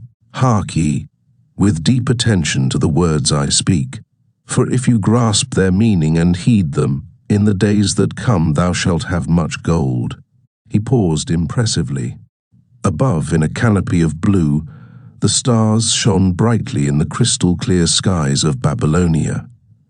Behind the group loomed their faded tents tightly staked against possible desert storms. Beside the tents were neatly stacked bales of merchandise covered with skins. Nearby the camel herd sprawled in the sand, some chewing their cuds contentedly, others snoring in hoarse discord. Thou hast told us many good tales, Calabab, spoke up the chief packer. We look to thy wisdom to guide us upon the morrow, when our service with thee shall be at an end. I have but told thee of my adventures in strange and distant lands, but this night I shall tell thee of the wisdom of Akkad, the wise rich man. Much have we heard of him, acknowledged the chief packer, for he was the richest man that ever lived in Babylon. The richest man he was, and that because B was wise in the ways of gold, even as no man had ever been before him. This night shall I tell you of his great wisdom, as it was told to me by Nomasir, his son, many years ago in Nineveh, when I was but a lad. My master and myself had tarried long into the night in the palace of Nomasir. I had helped my master bring great bundles of fine rugs, each one to be tried by Nomasir until his choice of colors was satisfied. At last he was well pleased and commanded us to sit with him and to drink a rare vintage odorous to the nostrils and most warming to my stomach, which was unaccustomed to such a drink. Then did he tell us this tale of the great wisdom of Akkad, his father, even as I shall tell it to you. In Babylon it is the custom, as you know, that the sons of wealthy fathers live with their parents in expectation of inheriting the estate. Akkad did not approve of this custom.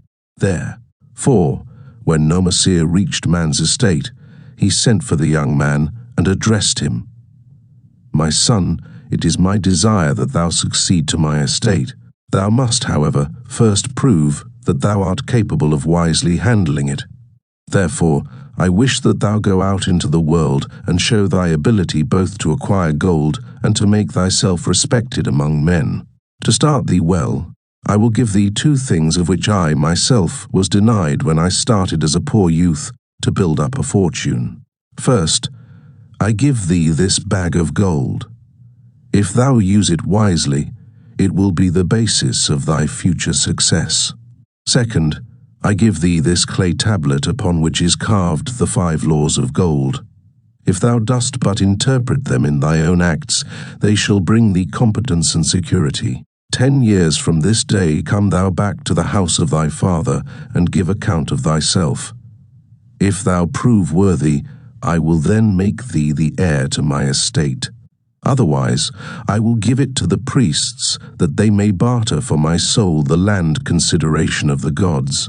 So Nomasir went forth to make his own way, taking his bag of gold, the clay tablet carefully wrapped in silken cloth, his slave and the horses upon which they rode. The 10 years passed, and Nomasir, as he had agreed, returned to the house of his father, who provided a great feast in his honor, to which he invited many friends and relatives. After the feast was over, the father and mother mounted their throne-like seats at one side of the great hall, and Nomasir stood before them to give an account of himself as he had promised his father. It was evening. Smoke from the wicks of the oil lamps that but dimly lighted it. Slaves in white woven jackets and tunics fanned the humid air rhythmically with long-stemmed palm leaves. A stately dignity colored the scene.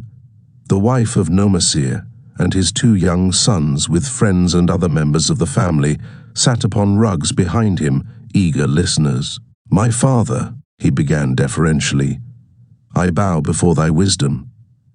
10 years ago, when I stood at the gates of manhood, thou bade me go forth and become a man among men. The room was hazy with. Instead of remaining a vassal to thy fortune, thou gave me liberally of thy gold. Thou gave me liberally of thy wisdom. Of the gold, alas, I must admit of a disastrous handling. It fled indeed from my inexperienced hands, even as a wild hare flees at the first opportunity from the youth who captures it." The father smiled indulgently. "Continue, my son. Thy tale interests me in all its details. I decided to go to Nineveh, as it was a growing city, believing that I might find there opportunities. I joined a caravan, and among its members made numerous friends. 2 well-spoken men, who had a most beautiful white horse as fleet as the wind were among these. As we journeyed, they told me in confidence that in Nineveh was a wealthy man who owned a horse so swift that it had never been beaten. Its owner believed that no horse living could run with greater speed. Therefore, would he wager any sum, however large, that his horse could outspeed any horse in all Babylonia. Compared to their horse, so my friends said, it was but a lumbering ass that could be beaten with ease. They offered, as a great favor, to permit me to join them in a wager. I was quite carried away with the plan. Our horse was badly beaten, and I lost much of my gold." The father laughed. "Later, I discovered that this was a deceitful plan of these men, and they constantly journeyed with caravans seeking victims. You see, the man in Nineveh was their partner and shared with them the bets he won. This shrewd deceit taught me my first lesson in looking out for myself. I was soon to learn another, equally bitter. In the caravan was another young man with whom I became quite friendly. He was the son of wealthy parents, and like myself, journeying to Nineveh to find a suitable location. Not long after our arrival, he told me that a merchant had died, and his shop with its rich merchandise and patronage could be secured at a paltry price, saying that we would be equal partners, but first he must return to Babylon to secure his gold. He prevailed upon me to purchase the stock with my gold, agreeing that his would be used later to carry on our venture. He long delayed the trip to Babylon, proving in the meantime to be an unwise buyer and a foolish spender. I finally put him out, but not before the business had deteriorated to where we had only unsaleable goods and no gold to buy other goods. I sacrificed what was left to an Israelite for a pitiful sum. Soon there followed, I tell you, my father, bitter days. I sought employment and found it not, for I was without trade or training that would enable me to earn. I sold my horses, I sold my slave. I sold my extra robes that I might have food and a place to sleep, but each day grim want crouched closer. But in those bitter days, I remembered thy confidence in me, my father. Thou hadst sent me forth to become a man, and this I was determined to accomplish. The mother buried her face and wept softly. At this time I bethought me of the table thou had given to me, upon which thou had carved the 5 laws of gold. Thereupon I read most carefully thy words of wisdom, and realized that had I but sought wisdom first, my gold would not have been lost to me. I learned by heart each law, and determined that when once more the goddess of good fortune smiled upon me, I would be guided by the wisdom of age, and not by the inexperience of youth. For the benefit of you who are seated here this night, I will read the wisdom of my father as engraved upon the clay tablet which he gave to me 10 years ago. The 5 laws of gold. 1. Gold cometh gladly, and in increasing quantity to any man who will put by not less than 1/10 of his earnings to create an estate for his future and that of his family. 2. For the wise owner who finds for it profitable employment, multiplying even as the flocks of gold laboureth diligently and contentedly, the field. 3. Gold clingeth to the protection of the cautious owner who invests it under the advice of men wise in its handling. 4.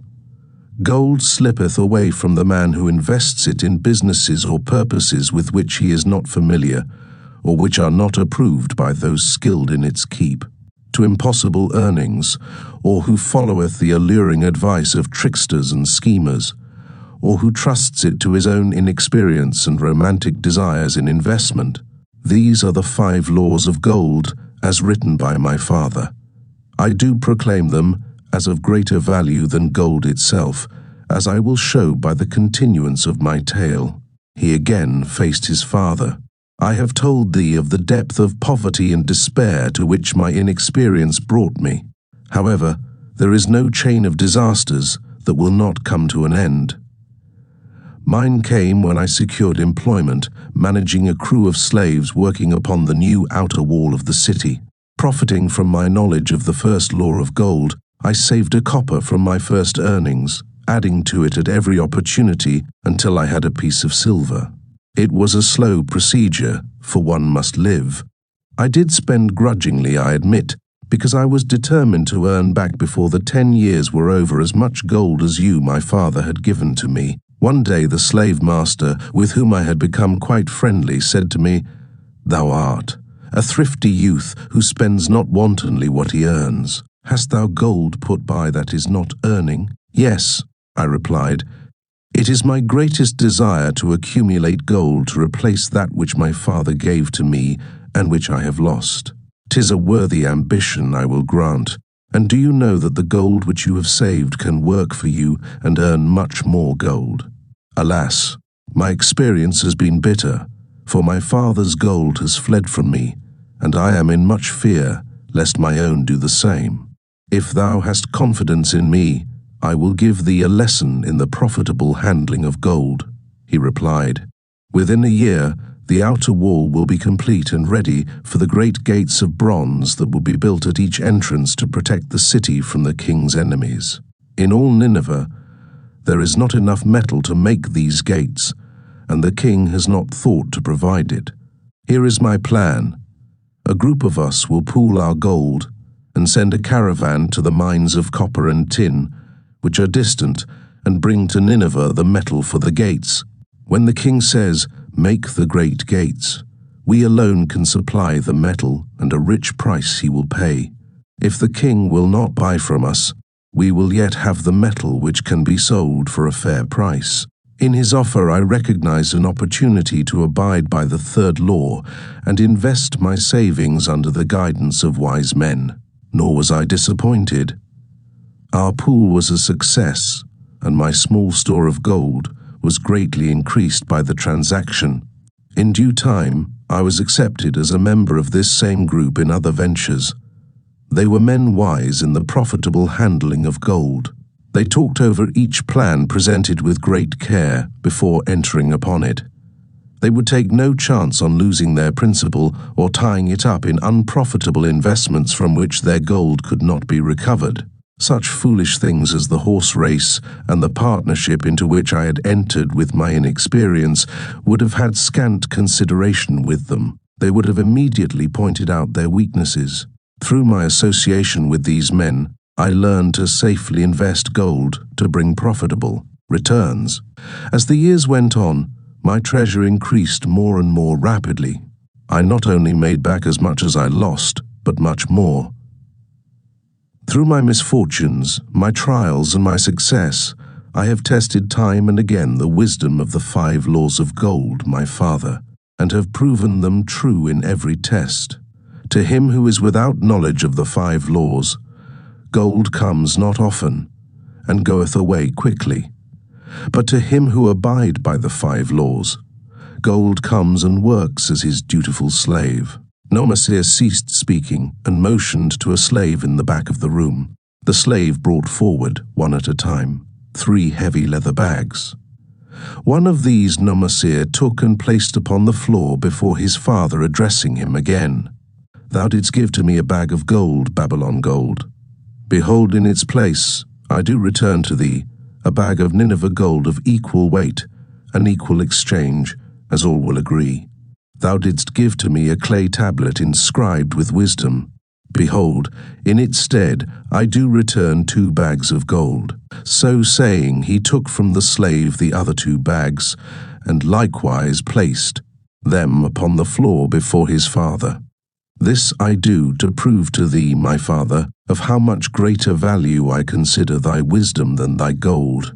Yet who can measure in bags of gold the value of wisdom?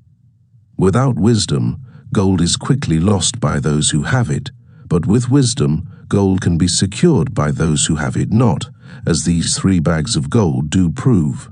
It does indeed give to me the deepest satisfaction, my father, to stand before thee and say that, because of thy wisdom, I have been able to become rich and respected before men. The father placed his hand fondly upon the head of Nomasir.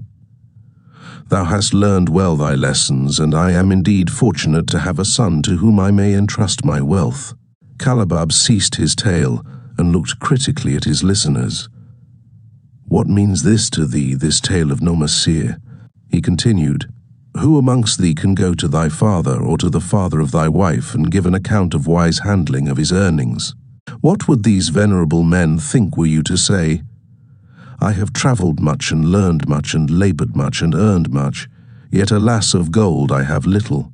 Some I spent wisely, some I spent foolishly, and much I lost in unwise ways. Dost still think it but an inconsistency of fate, that some men have much gold and others have naught? Then you err. Men have much gold when they know the 5 laws of gold and abide thereby. Because I learned these 5 laws in my youth and abided by them, I have become a wealthy merchant. Not by some strange magic did I accumulate my wealth. Wealth that comes quickly goeth the same way. Wealth that stayeth to give enjoyment and satisfaction to its owner comes gradually, because it is a child born of knowledge and persistent purpose. To earn wealth is but a slight burden upon the thoughtful man. Bearing the burden consistently from year to year accomplishes the final purpose. The 5 laws of gold offer to thee a rich reward for their observance. Each of these 5 laws is rich with meaning, and lest thou overlook this in the briefness of my tale, I will now repeat them. I do know them each by heart, because in my youth I could see their value and would not be content until I knew them word for word. The first law of gold. Gold cometh gladly, and in increasing quantity to any man who will put by not less than 1/10 of his earnings to create an estate for his future and that of his family. Any man who will put by 1/10 of his earnings consistently and invest it wisely will surely create a valuable estate that will provide an income for him in the future and further guarantee safety for his family in case the gods call him to the world of darkness. This law always saith that gold cometh gladly to such a man. I can truly certify this in my own life. The more gold I accumulate, the more readily it comes to me and in increased quantities. The gold which I save earns more, even as yours will, and its earnings earn more, and this is the working out of the first law. The second law of gold. Gold laboureth diligently and contentedly for the wise owner who finds for it profitable employment, multiplying even as the flocks of the field. Gold indeed is a willing worker. It is ever eager to multiply when opportunity presents itself. To every man who hath a store of gold set by, opportunity comes for its most profitable use. As the years pass, it multiplies itself in surprising fashion. The third law of gold. Gold clingeth to the protection of the cautious owner who invests it under the advice of men wise in its handling. Gold, indeed, clingeth to the cautious owner, even as it flees the careless owner. The man who seeks the advice of men wise in handling gold soon learneth not to jeopardize his treasure, but to preserve in safety, and to enjoy in contentment its consistent increase. The fourth law of gold slippeth away from the man who invests it in businesses or purposes with which he is not familiar or which are not approved by those skilled in its keep. To the man who hath gold, yet is not skilled in its handling, many uses for it appear most profitable. Too often these are fraught with danger of loss, and if properly analyzed by wise men, show small possibility of profit. Therefore, the inexperienced owner of gold, who trusts to his own judgment and invests it in business or purposes with which he is not familiar, too often finds his judgment imperfect. 82. And pays with his treasure for his inexperience. Wise, indeed, is he who investeth his treasures under the advice of men skilled in the ways of gold. The fifth law of gold. Gold flees the man who would force it to impossible earnings, or who followeth the alluring advice of tricksters and schemers, or who trusts it to his own inexperience and romantic desires in investment.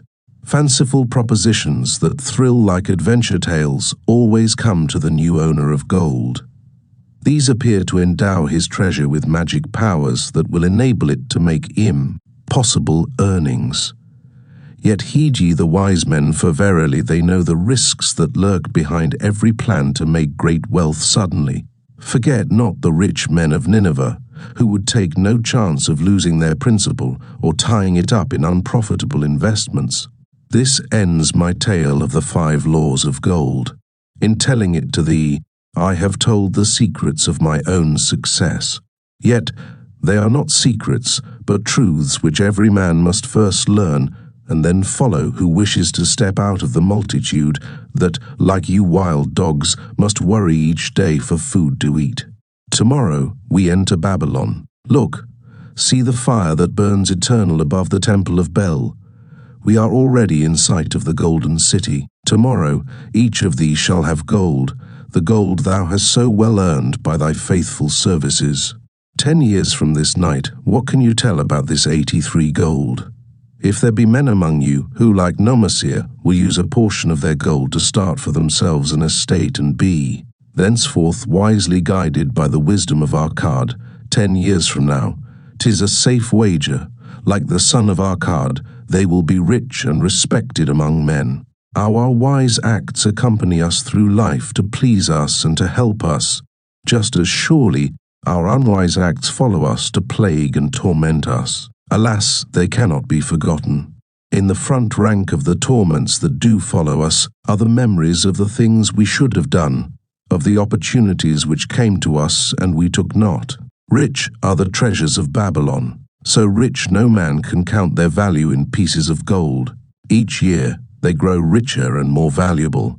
Like the treasures of every land, they are a reward, a rich reward, awaiting those men of purpose who determine to secure their just share. In the strength of thine own desires is a magic power. Guide this power with thy knowledge of the 5 laws of gold, and thou shalt share the treasures of Babylon. Chapter 13. The Gold Lender of Babylon. 50 pieces of gold. Never before had Rodan, the spearmaker of old Babylon, carried so much gold in his leather wallet. Happily down the king's highway from the palace of his most liberal majesty he strode. Cheerfully the gold clinked as the wallet at his belt swayed with each step, the sweetest music he had ever heard. 50 pieces of gold, all his. He could hardly realize his good fortune. What power in those clinking discs! They could purchase anything he wanted, a grand house, land, cattle, camels, horses, chariots, whatever he might desire. What use should he make of it? This evening, as he turned into a side street towards the home of his sister, he could think of nothing he would rather possess than those same glittering, heavy pieces of gold, his to keep. It was upon an evening some days later that a perplexed Rodan entered the shop of Mathon, the lender of gold and dealer in jewels and rare fabrics. Glancing neither to the right nor the left at the colourful articles artfully displayed, he passed through to the living quarters at the rear. Here he found the genteel Mathon lounging upon a rug partaking of a meal served by a black slave. "I would counsel with thee, for I know not what to do." Rodan stood stolidly, feet apart, hairy breast exposed by the gaping front of his leather jacket. Mathon's narrow, sallow face smiled a friendly greeting. "What indiscretions hast thou done that thou shouldst seek the lender of gold? Hast been unlucky at the gaming table? Or hath some plump dame entangled thee? For many years have I known thee, yet never hast thou sought me to aid thee in thy troubles. No, no, not such as that. I seek no gold. Instead I crave thy wise advice. Hear, hear what this man doth say. No one comes to the lender of gold for advice. My ears must play me false. They listen true. Can this be so? Rodan the spearmaker doth display more cunning than all the rest, for he comes to Mathon, not for gold, but for advice. Many men come to me for gold to pay for their follies, but as for advice, they want it not. Yet who is more able to advise than the lender of gold, to whom many men come in trouble? Thou shalt eat with me, Rodan, he continued. Thou shalt be my guest for the evening. Andal, he commanded of the black slave, draw up a rag for my friend Rodan the spearmaker, who comes for advice. He shall be mine honoured guest. Bring to him much food, and get for him my largest cup. Choose well of the best wine, that he may have satisfaction in the drinking. Now, tell me what troubles thee. It is the king's gift. The king's gift? The king did make thee a gift, and it gives thee trouble? What manner of gift? Because he was much pleased with the D. Sign I did submit to him for a new point on the spears of the royal guard.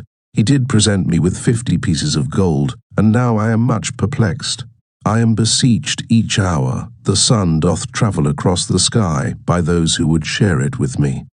That is natural.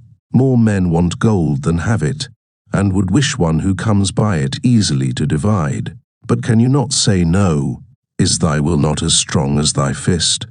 To many I can say no, yet sometimes it would be easier to say yes.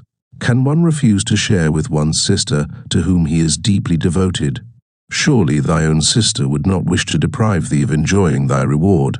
But it is for the sake of Araman, her husband, whom she wishes to see a rich merchant. She does feel that he has never had a chance, and she beseeches me to loan to him this gold, that he may become a prosperous merchant and repay me from his profits. My friend, resumed Mathon, 'tis a worthy subject thou bringest to discuss. Gold bringeth unto its possessor responsibility and a changed position with his fellow men. It bringeth fear lest he lose it, or it be tricked away from him. It bringeth a feeling of power and ability to do good. Likewise, it bringeth opportunities whereby his very good intentions may bring him into difficulties. Didst ever hear of the farmer of Nineveh who could understand the language of animals? I wot not, for 'tis not the kind of tale men like to tell over the bronze-caster's forge. I will tell it to thee, for thou shouldst know that to borrowing and lending there is more than the passing of gold from the hands of one to the hands of another. This farmer, who could understand what the animals said to each other, did linger in the farmyard each evening just to listen to their words. One evening he did hear the ox bemoaning to the ass the hardness of his lot. One do labour pulling the plough from morning until night. No matter how 87 hot the day, or how tired my legs, or how the bow doth chafe my neck, still must I work. But you are a creature of leisure. You are trapped with a colourful blanket, and do nothing more than carry our master about where he wishes to go.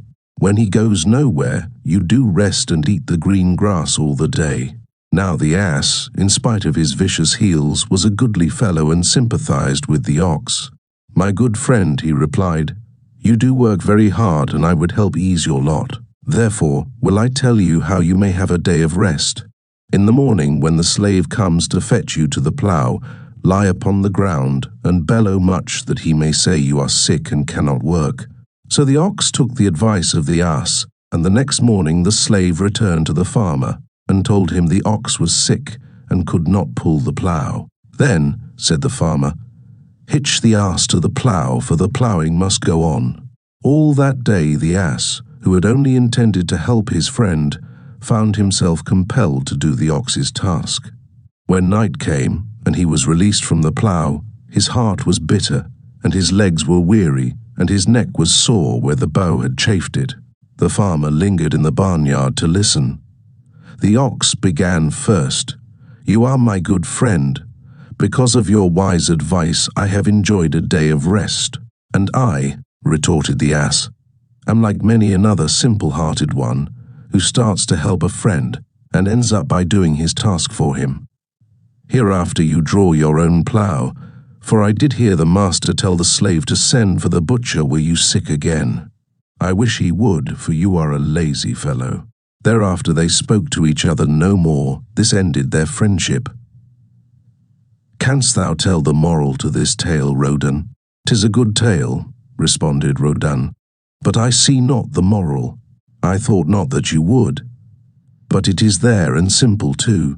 Just this: if you desire to help thy friend, do so in a way that will not bring thy friend's burdens upon thyself. I had not thought of that.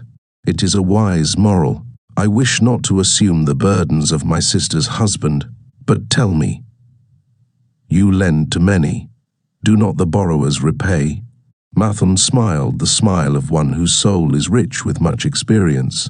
Could a loan be well made if the borrower cannot repay?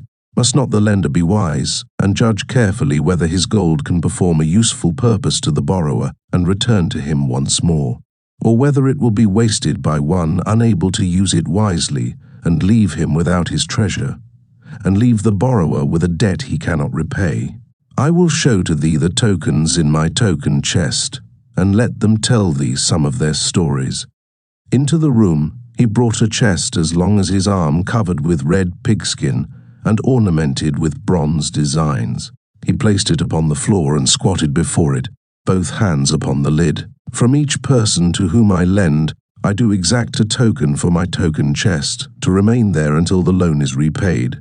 When they repay, I give back, but if they never repay, it will always remind me of one who was not faithful to my confidence. The safest loans, my token box tells me, are to those whose possessions are of more value than the one they desire.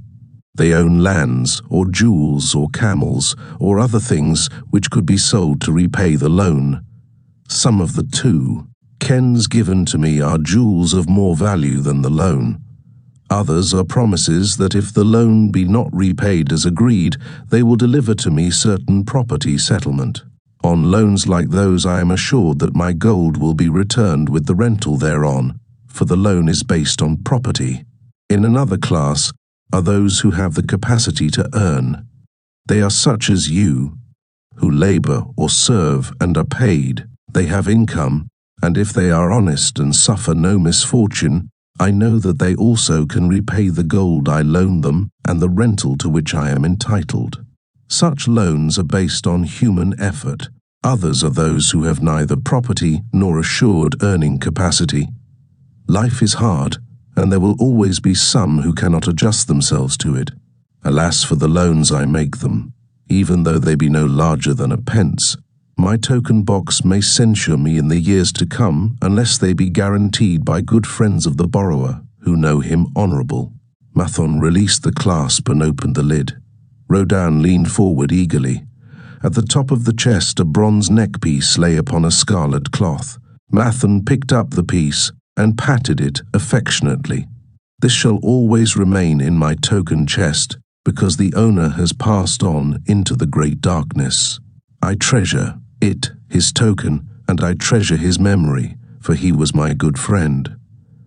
We traded together with much success until out of the east he brought a woman to wed, beautiful but not like our women, a dazzling creature.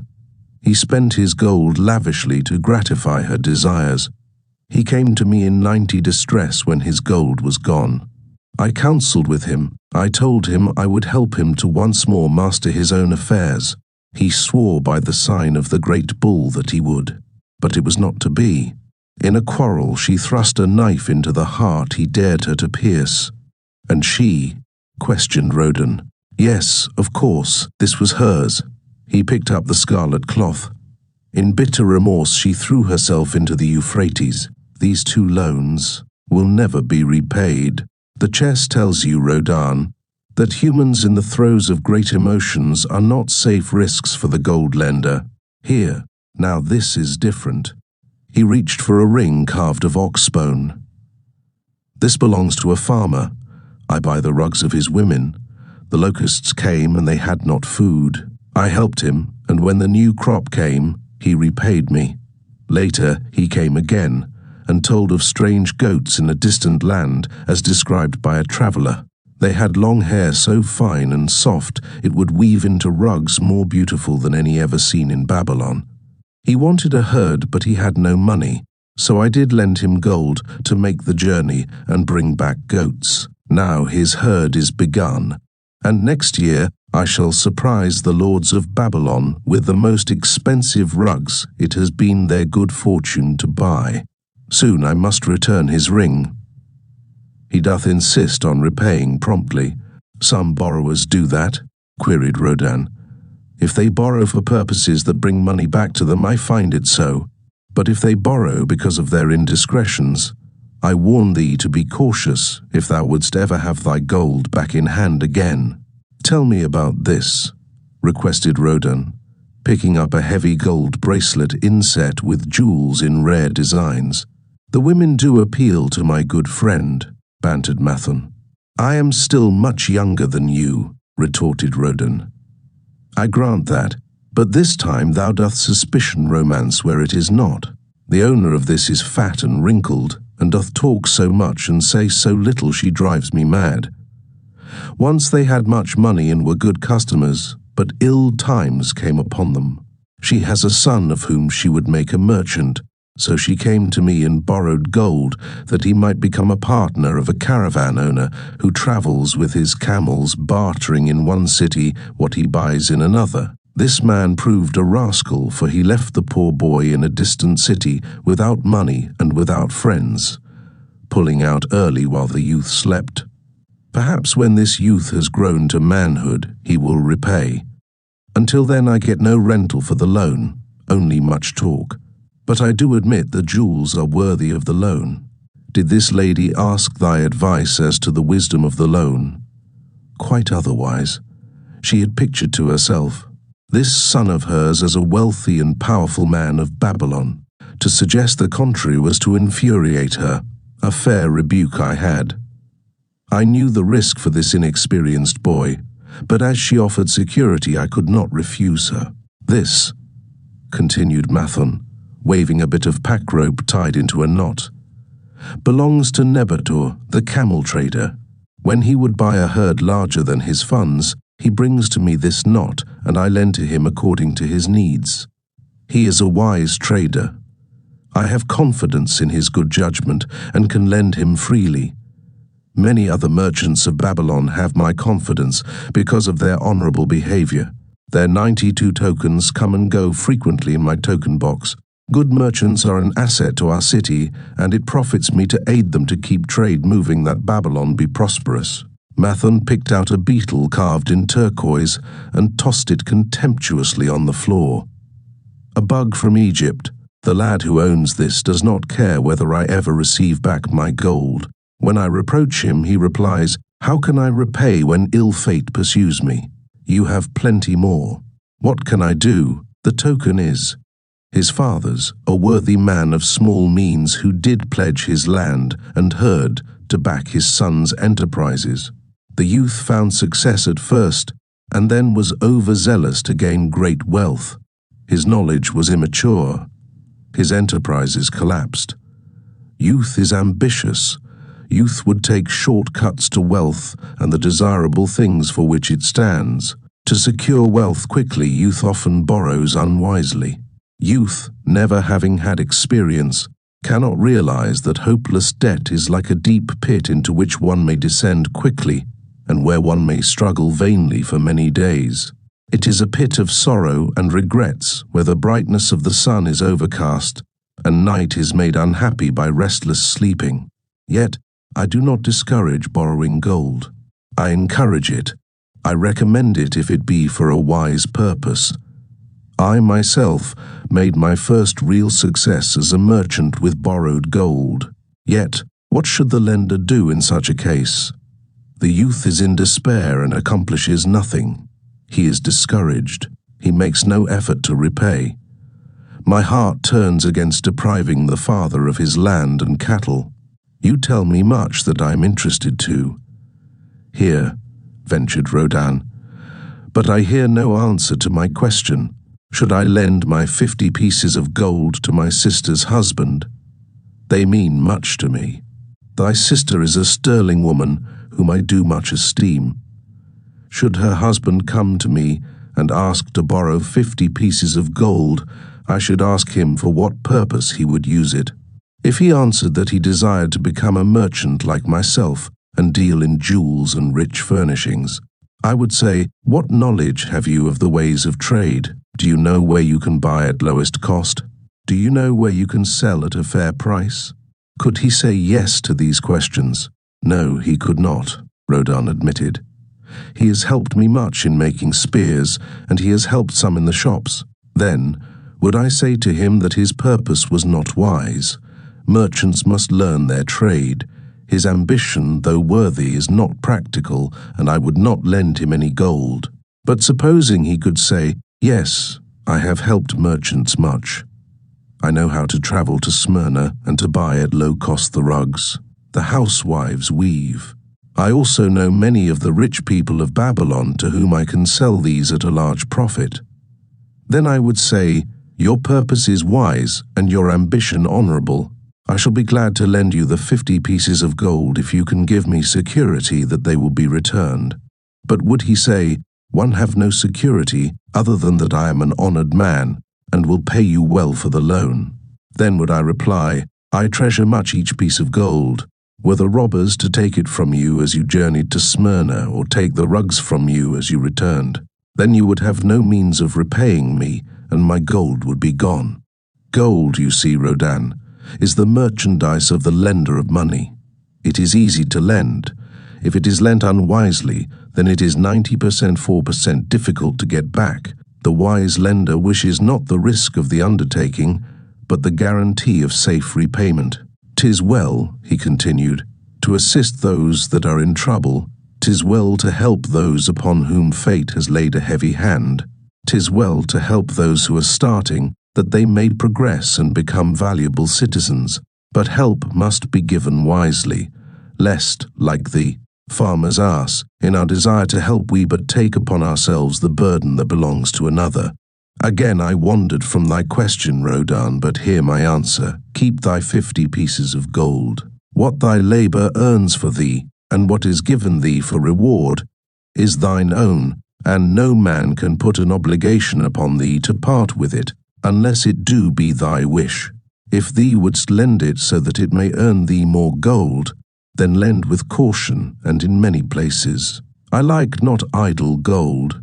Even less I like too much of risk. How many years hast thou labored as a spearmaker? Fully 3. How much besides the king's gift has saved? 3 gold pieces. Each year that thou hast labored, thou hast denied thyself good things to save from thine earnings 1 piece of gold? 'Tis as you say. then mightest save in 50 years of labor 50 pieces of gold by thy self-denial. A lifetime of labor it would be. Thinkest thou thy sister would wish to jeopardize the savings of 50 years of labor over the bronze melting pot that her husband might experiment on being a merchant? Not if I spoke in your words. Then go to her and say, 3 years I have labored each day except fast days, from morning until night, and I have denied myself many things that my heart craved. For each year of labor and self-denial, I have to show 1 piece of gold. Thou art my favored sister, and I wish that thy husband may engage in business in which he will prosper greatly. If he will submit to me a plan that seems wise and possible to my friend Mathon, then will I gladly lend to him my savings of an entire year, that he may have an opportunity to prove that he can succeed. Do that, I say, and if he has within him the soul to succeed, he can prove it. If he fails, he will not owe thee more than he can hope someday to repay. I am a gold lender because I own more gold than I can use in my own trade. I desire my surplus gold to labor for others, and thereby earn more gold. I do not wish to take risk of losing my gold, for I have labored much and denied myself much to secure it. Therefore, I will no longer lend any of it where I am not confident that it is safe and will be returned to me. Neither will I lend it where I am not convinced that its earnings will be promptly paid to me. I have told to thee, Rodin, a few of the secrets of my token chest. From them you may understand the weakness of men and their eagerness to borrow that which they have no certain means to repay. From this you can see how often their high hopes of the great earnings they could make if they but had gold are but false hopes they have not the ability or training to fulfill. Thou, Rodin, now have gold which thou shouldst put to earning more gold for thee. Thou art about to become even as I, a gold lender. If thou dost safely preserve thy treasure, it will produce liberal earnings for thee, and be a rich source of pleasure and profit during all thy days. But if thou dost let it escape from thee, it will be a source of constant sorrow and regret as long as thy memory doth last. What desirest thou most of this gold in thy wallet? To keep it safe. Wisely spoken, replied Mathon approvingly. Thy first desire is for safety. Thinkest thou that in the custody of thy sister's husband it would be truly safe from possible loss? I fear not, for he is not wise in guarding gold. Then be not swayed by foolish sentiments of obligation to trust thy treasure to any person. If thou wouldst help thy family or thy friends, find other ways than risking the loss of thy treasure. Forget not that gold slippeth away in unexpected ways from those unskilled in guarding it. As well waste thy treasure in extravagance as let others lose it for thee. What next after safety dost desire of this treasure of thine? That it earn more gold. Again thou speakest with wisdom. It should be made to earn and grow larger. Gold wisely lent may even double itself with its earnings before a man like you groweth old. If you risk losing it, you risk losing all that it would earn, as well. Therefore, be not swayed by the fantastic plans of impractical men who think they see ways to force thy gold to make earnings unusually large. Such plans are the creations of dreamers unskilled in the safe and dependable laws of trade. Be conservative in what thou expect it to earn that thou mayest keep and enjoy thy treasure. To hire it out with a promise of usurious returns is to invite loss. Seek to associate thyself with men and enterprises whose success is established that thy treasure may earn liberally under their skillful use and be guarded safely by their wisdom and experience. Thus mayest thou avoid the misfortunes that follow most of the sons of men, to whom the gods see fit to entrust gold. When Rodin would thank him for his wise advice, he would not listen, saying, The king's gift shall teach thee much wisdom. If wouldst keep thy 50 pieces of gold, thou must be discreet indeed. Many uses will tempt thee. Much advice will be spoken to thee. Numerous opportunities to make large profits will be offered thee. The stories from my token box should warn thee, before thou let any piece of gold leave thy pouch, to be sure that thou hast a safe way to pull it back again. Should my further advice appeal to thee, return again. It is gladly given. Ere thou goest, read this, which I have carved beneath the lid of my token box. It applies equally to the borrower and the lender. Better a little caution than a great regret. Chapter 14. The Walls of Babylon. Old Banzar, grim warrior of another day, stood guard at the passageway leading to the top of the ancient walls of Babylon. Up above, valiant defenders were battling to hold the walls. Upon them depended the future existence of this great city with its hundreds of thousands of citizens. Over the walls came the roar of the attacking armies, the yelling of many men, the trampling of thousands of horses, the deafening boom of the battering rams pounding the bronzed gates. In the street behind the gate lounged the spearmen, waiting to defend the entrance should the gates give way.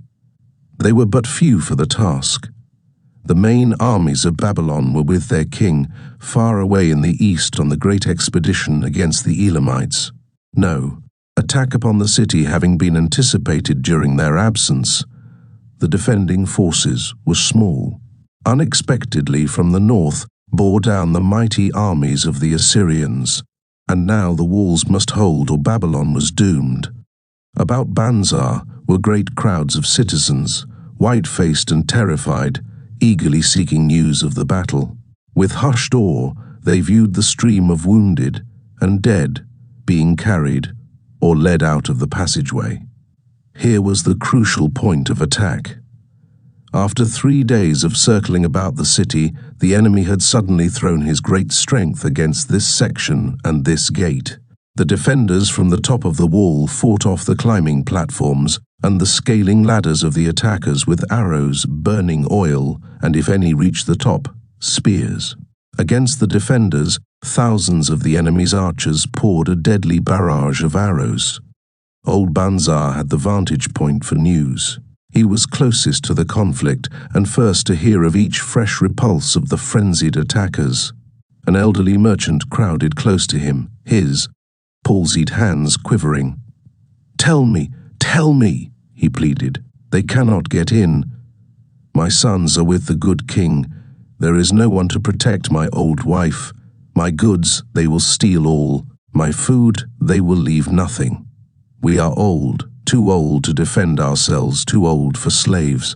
We shall starve, we shall die. Tell me they cannot get in. Calm thyself, good merchant, the guard responded. The walls of Babylon are strong. Go back to the bazaar and tell your wife that the walls will protect you and all of your possessions as safely as they protect the rich. Treasures of the king.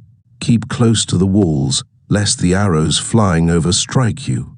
A woman with a babe in arms took the old man's place as he withdrew. Sergeant, what news from the top? Tell me truly that I may reassure my poor husband. He lies with fever from his terrible wounds, yet insists upon his armor and his spear to protect me who am with child. Terrible, he says, will be the vengeful lust of our enemies should they break in. Be thou of good heart. Thou mother that is, and is again to be, the walls of Babylon will protect you and your babes. They are high and strong. Hear ye not the yells of our valiant defenders as they empty the cauldrons of burning oil upon the ladder scalers? Yes, that do I hear, and also the roar of the battering rams that do hammer at our gates. Back to thy husband. Tell him the gates are strong and withstand the rams, also that the scalers climb the walls but to receive the waiting spear thrust. Watch thy way and hasten behind you buildings. Banzar stepped aside to clear the passage for heavily armed reinforcements. As, with clanking bronze shields and heavy tread, they tramped by, a small girl plucked at his girdle. Tell me please, soldier, are we safe? She pleaded. I hear the awful noises. I see the men all bleeding. I am so frightened. What will become of our family? Of my mother, little brother and the baby? The grim old campaigner blinked his eyes and thrust forward his chin as he beheld the child. Be not afraid, little one, he reassured her. The walls of Babylon will protect you and mother and little brother and the baby. It was for the safety of such as you that the good Queen Semiramis built them over 100 years ago. Never have they been broken through. Go back and tell your mother and little brother and the baby that the walls of Babylon will protect them, and they need have no fear. Day after day old Banzar stood at his post and watched the reinforcements file up the passageway, there to stay and fight until wounded or dead they came down once more. Around him unceasingly crowded the throngs of frightened citizens, eagerly seeking to learn if the walls would hold. To all he gave his answer with the fine dignity of an old soldier: the walls of Babylon will protect you. For 3 weeks and 5 days the attack waged with scarcely ceasing violence. Harder and grimmer set the jaw of Banzar as the passage behind, wet with the blood of the many wounded, was churned into mud by the never-ceasing streams of men passing up and staggering down. Each day the slaughtered attackers piled up in heaps before the wall. Each night they were carried back and buried by their comrades. Upon the 5th night of the 4th week, the clamour without diminished. The first streaks of daylight, illuminating the plains, disclosed great clouds of dust raised by the retreating armies. A mighty shout went up from the defenders. There was no mistaking its meaning. It was repeated by the waiting troops behind the walls. It was echoed by the citizens upon the streets. It swept over the city with the violence of a storm. People rushed from the houses. The streets were jammed with a throbbing mob. The pent-up fear of weeks found an outlet in the wild chorus of joy. From the top of the high tower of the Temple of Bel burst forth the flames of victory. Skyward floated the column of blue smoke to carry the message far and wide. The walls of Babylon had once again repulsed a mighty and viscous foe determined to loot her rich treasures and to ravish and enslave her citizens. Babylon endured century after century because it was fully protected. It could not afford to be otherwise.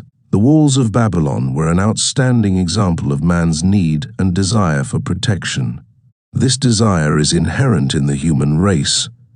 It is just as strong today as it ever was, but we have developed broader and better plans to accomplish the same purpose. In this day, behind the impregnable walls of insurance, savings accounts, and dependable investments, we can guard ourselves against the unexpected tragedies that may enter any door and seat themselves before any fireside. We cannot afford to be without adequate protection. Chapter 15, The Camel Trader of Babylon. The hungrier one becomes, the clearer one's mind works. Also, the more sensitive one becomes to the odors of food. Tarkad, the son of Azure, certainly thought so. For 2 whole days he had tasted no food except 2 small figs purloined from over the wall of a garden. Not another could he grab before the angry woman rushed forth and chased him down the street. Her shrill cries were still ringing in his ears as he walked through the marketplace. They helped him to retrain his restless fingers from snatching the tempting fruits from the baskets of the market women. Never before had he realized how much food was brought to the markets of Babylon and how good it smelled. Leaving the market, he walked across to the inn and paced back and forth in front of the eating house. Perhaps here he might meet someone he knew, someone from whom he could borrow a copper that would gain him a smile from the unfriendly keeper of the inn, and, with it, a liberal helping. Without the copper, he knew all too well how unwelcome he would be. In his abstraction, he unexpectedly found himself face to face with the one man he wished most to avoid, the tall, bony figure of Dabasir, the camel trader. Of all the friends and others from whom he had borrowed small sums, Dabasir made him feel the most uncomfortable because of his failure to keep his promises to repay promptly. Dabasir's face lighted up at the sight of him. "Ha! 'Tis Tarkad, just the one I have been seeking that he might repay the 2 pieces of copper which I lent him a moon ago. Also the piece of silver which I lent to him before that. We are well met. I can make good use of the coins this very day. What say, boy? What say?" Tarkad stuttered, and his face flushed. He had naught in his empty stomach to nerve him to argue with the outspoken Dabasir. "I am sorry, very sorry," he mumbled weakly, "but this day I have neither the copper nor the silver with which I could repay." "Then get it," Dabasir insisted. "Surely thou canst get hold of a few coppers and a piece of silver to repay the generosity of an old friend of thy father who aided thee whence thou wast in need. 'Tis because ill fortune does pursue me that I cannot pay. Ill fortune, wouldst blame the gods for thine own weakness? Ill fortune pursues every man who thinks more of borrowing than of repaying. Come with me, boy, while I eat. I am hungry, and I would tell thee a tale." Tarkad flinched from the brutal frankness of Dabasir, but here at least was an invitation to enter the coveted doorway of the eating house. Dabasir pushed him to a far corner of the room, where they seated themselves upon small rugs. When Kauskor, the proprietor, appeared smiling, Dabasir addressed him with his usual freedom. "Fat lizard of the desert, bring to me a leg of the goat, brown with much juice, and bread and all of the vegetables, for I am hungry and want much food. Do not forget my friend here. Bring to him a jug of water. Have it cooled, for the day is hot." Tarkad's heart sank. Must he sit here and drink water while he watched this man devour an entire goat leg? He said nothing. He thought of nothing he could say. Dabasir, however, knew no such thing as silence. Smiling and waving his hand good-naturedly to the other customers, all of whom knew him, he continued, "I did hear from a traveller just returned from Urfa of a certain rich man who has a piece of stone cut so thin that one can look through it. He put it in the window of his house to keep out the rains. It is yellow, so this traveller does relate, and he was permitted to look through it, and all the outside world looked strange and not like it really is. What say you to that, Tarkad? Thinkest all the world could look to a man a different colour from what it is?" "I dare say," responded the youth, much more interested in the fat leg of goat placed before Dabasir.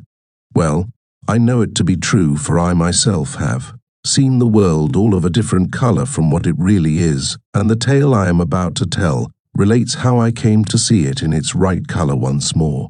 "Dabasir will tell a tale," whispered a neighbouring diner to his neighbour, and dragged his rug close. Other diners brought their food and crowded in a semicircle. They crunched noisily in the ears of Tarkad and brushed him with their meaty bones. He alone was without food. Dabasir did not offer to share with him, nor even motion him to a small corner of the hard bread that was broken off and had fallen from the platter to the floor. "The tale that I am about to tell," began Dabasir, pausing to bite a goodly chunk from the goat leg, "relates to my early life and how I came to be a camel trader. Didst anyone know that I once was a slave in Syria?" A murmur of surprise ran through the audience, to which Dabasir listened with satisfaction. "When I was a young man," continued Dabasir after another vicious onslaught on the goat leg, "I learned the trade of my father, the making of saddles. I worked with him in his shop and took to myself a wife. Being young and not greatly skilled, I could earn but little, just enough to support my excellent wife in a modest way. I craved good things which I could not afford. Soon I found that the shopkeepers would trust me to pay later, even though I could not pay at the time.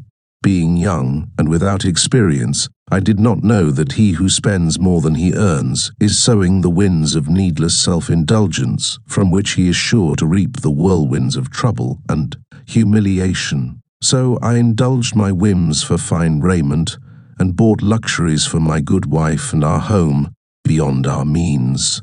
I paid as I could, and for a while all went well. But in time I discovered I could not use my earnings both to live upon and to pay my debts. Creditors began to pursue me to pay for my extravagant purchases, and my life became miserable. I borrowed from my friends, but could not repay them either. Things went from bad to worse. My wife returned to her father, and I decided to leave Babylon and seek another city where a young man might have better chances. For 2 years, I had a restless and unsuccessful life working for caravan traders. From this I fell in with a set of likable robbers who scoured the desert for unarmed caravans.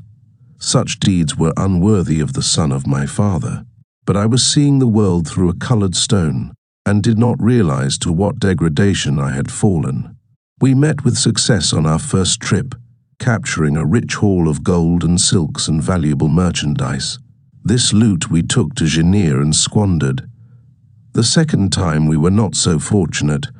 Just after we had made our capture, we were attacked by the spearsmen of a native chief to whom the caravans paid for protection. Our 2 leaders were killed, and the rest of us were taken to Damascus, where we were stripped of our clothing and sold as slaves. I was purchased for 2 pieces of silver by a Syrian desert chief.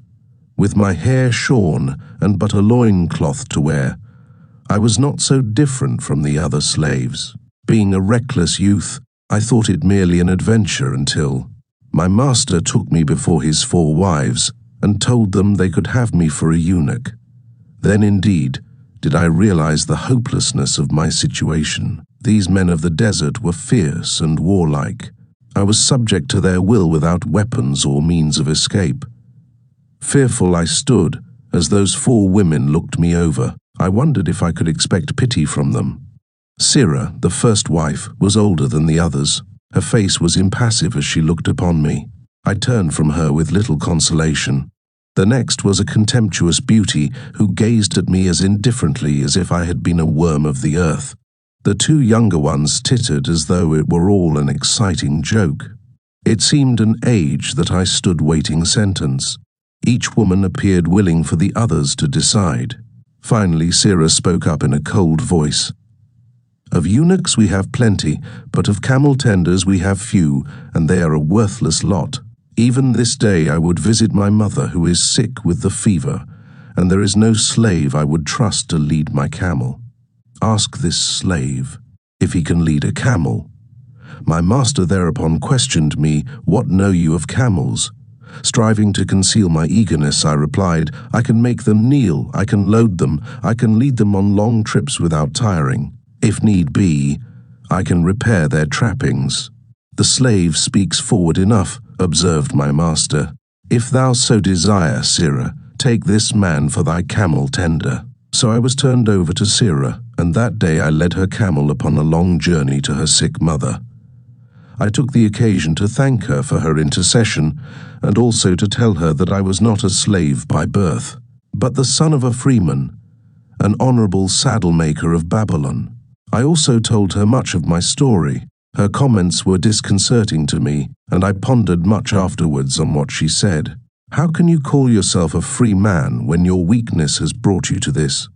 If a man has in himself the soul of a slave, will he not become one no matter what his birth, even as water seeks its level?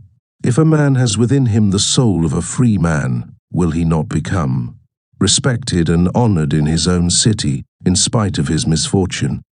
For over a year I was a slave and lived with the slaves, but I could not become as one of them. One day Sirrah asked me, "In the eventime when the other slaves can mingle and enjoy the society of each other, why dost thou sit in thy tent alone?"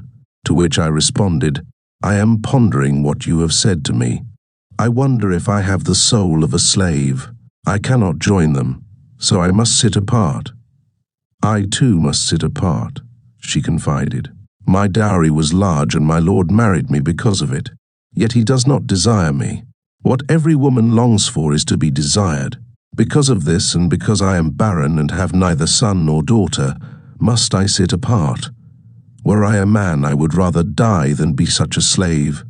But the conventions of our tribe make slaves of women. What think thou of me by this time?"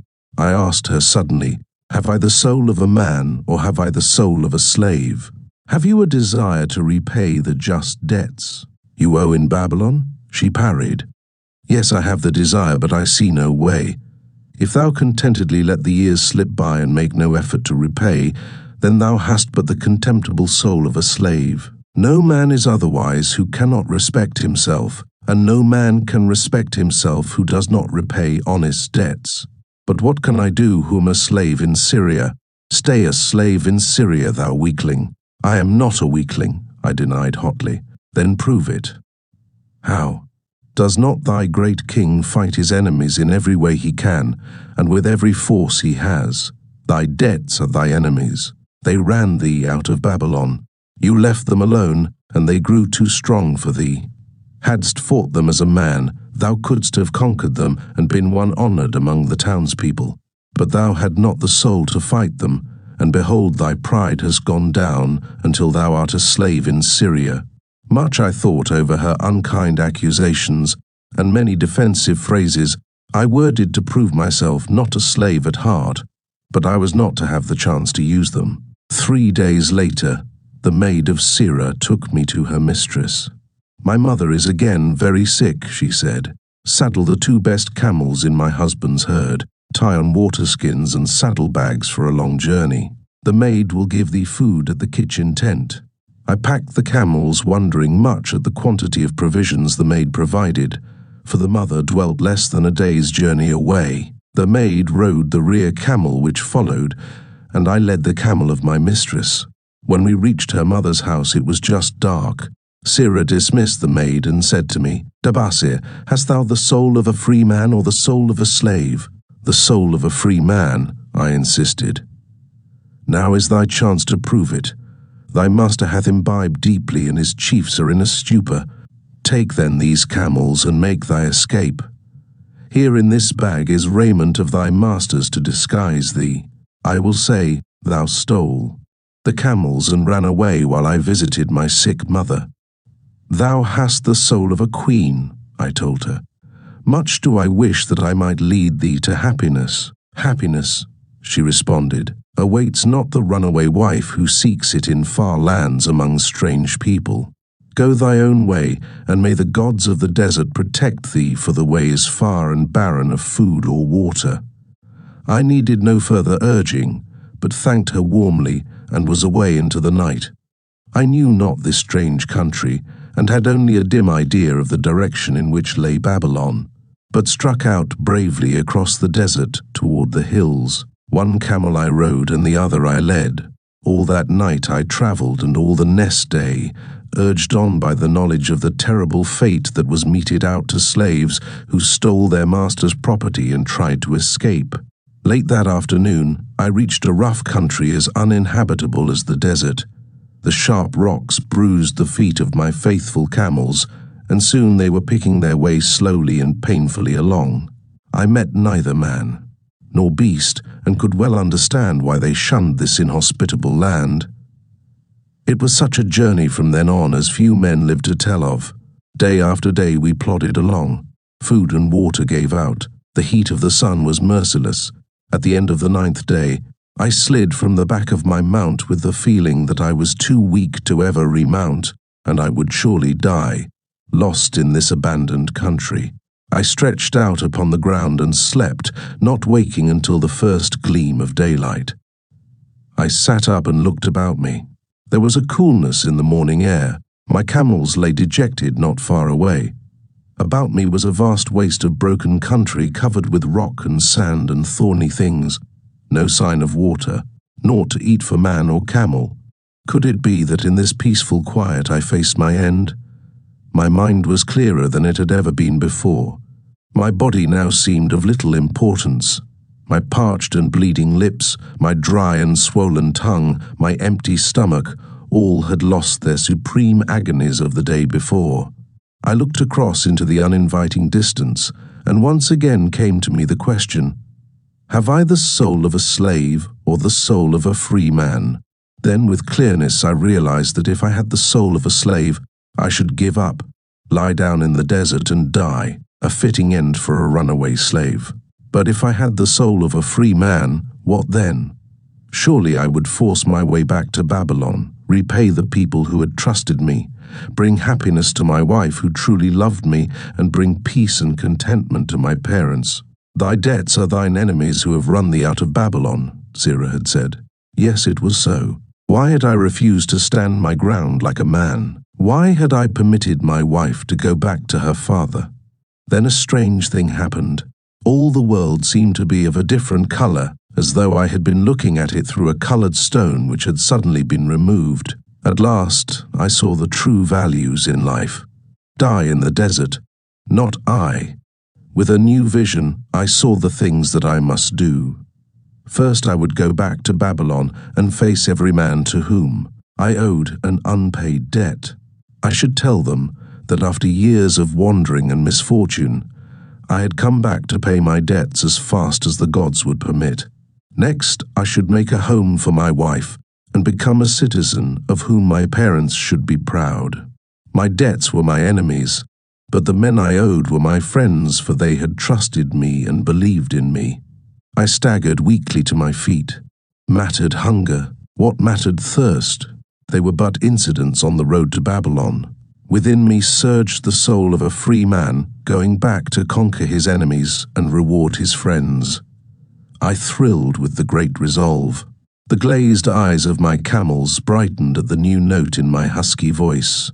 With great effort, after many attempts, they gained their feet. With pitiful perseverance, they pushed on toward the north, where something within me said we would find Babylon. We found water. We passed into a more fertile country where were grass and fruit. We found the trail to Babylon because the soul of a free man looks at life as a series of problems. What? To be solved and solves them, while the soul of a slave whines. What can I do who am but a slave? How about thee, Tarkad? Dost thy empty stomach make thy head exceedingly clear?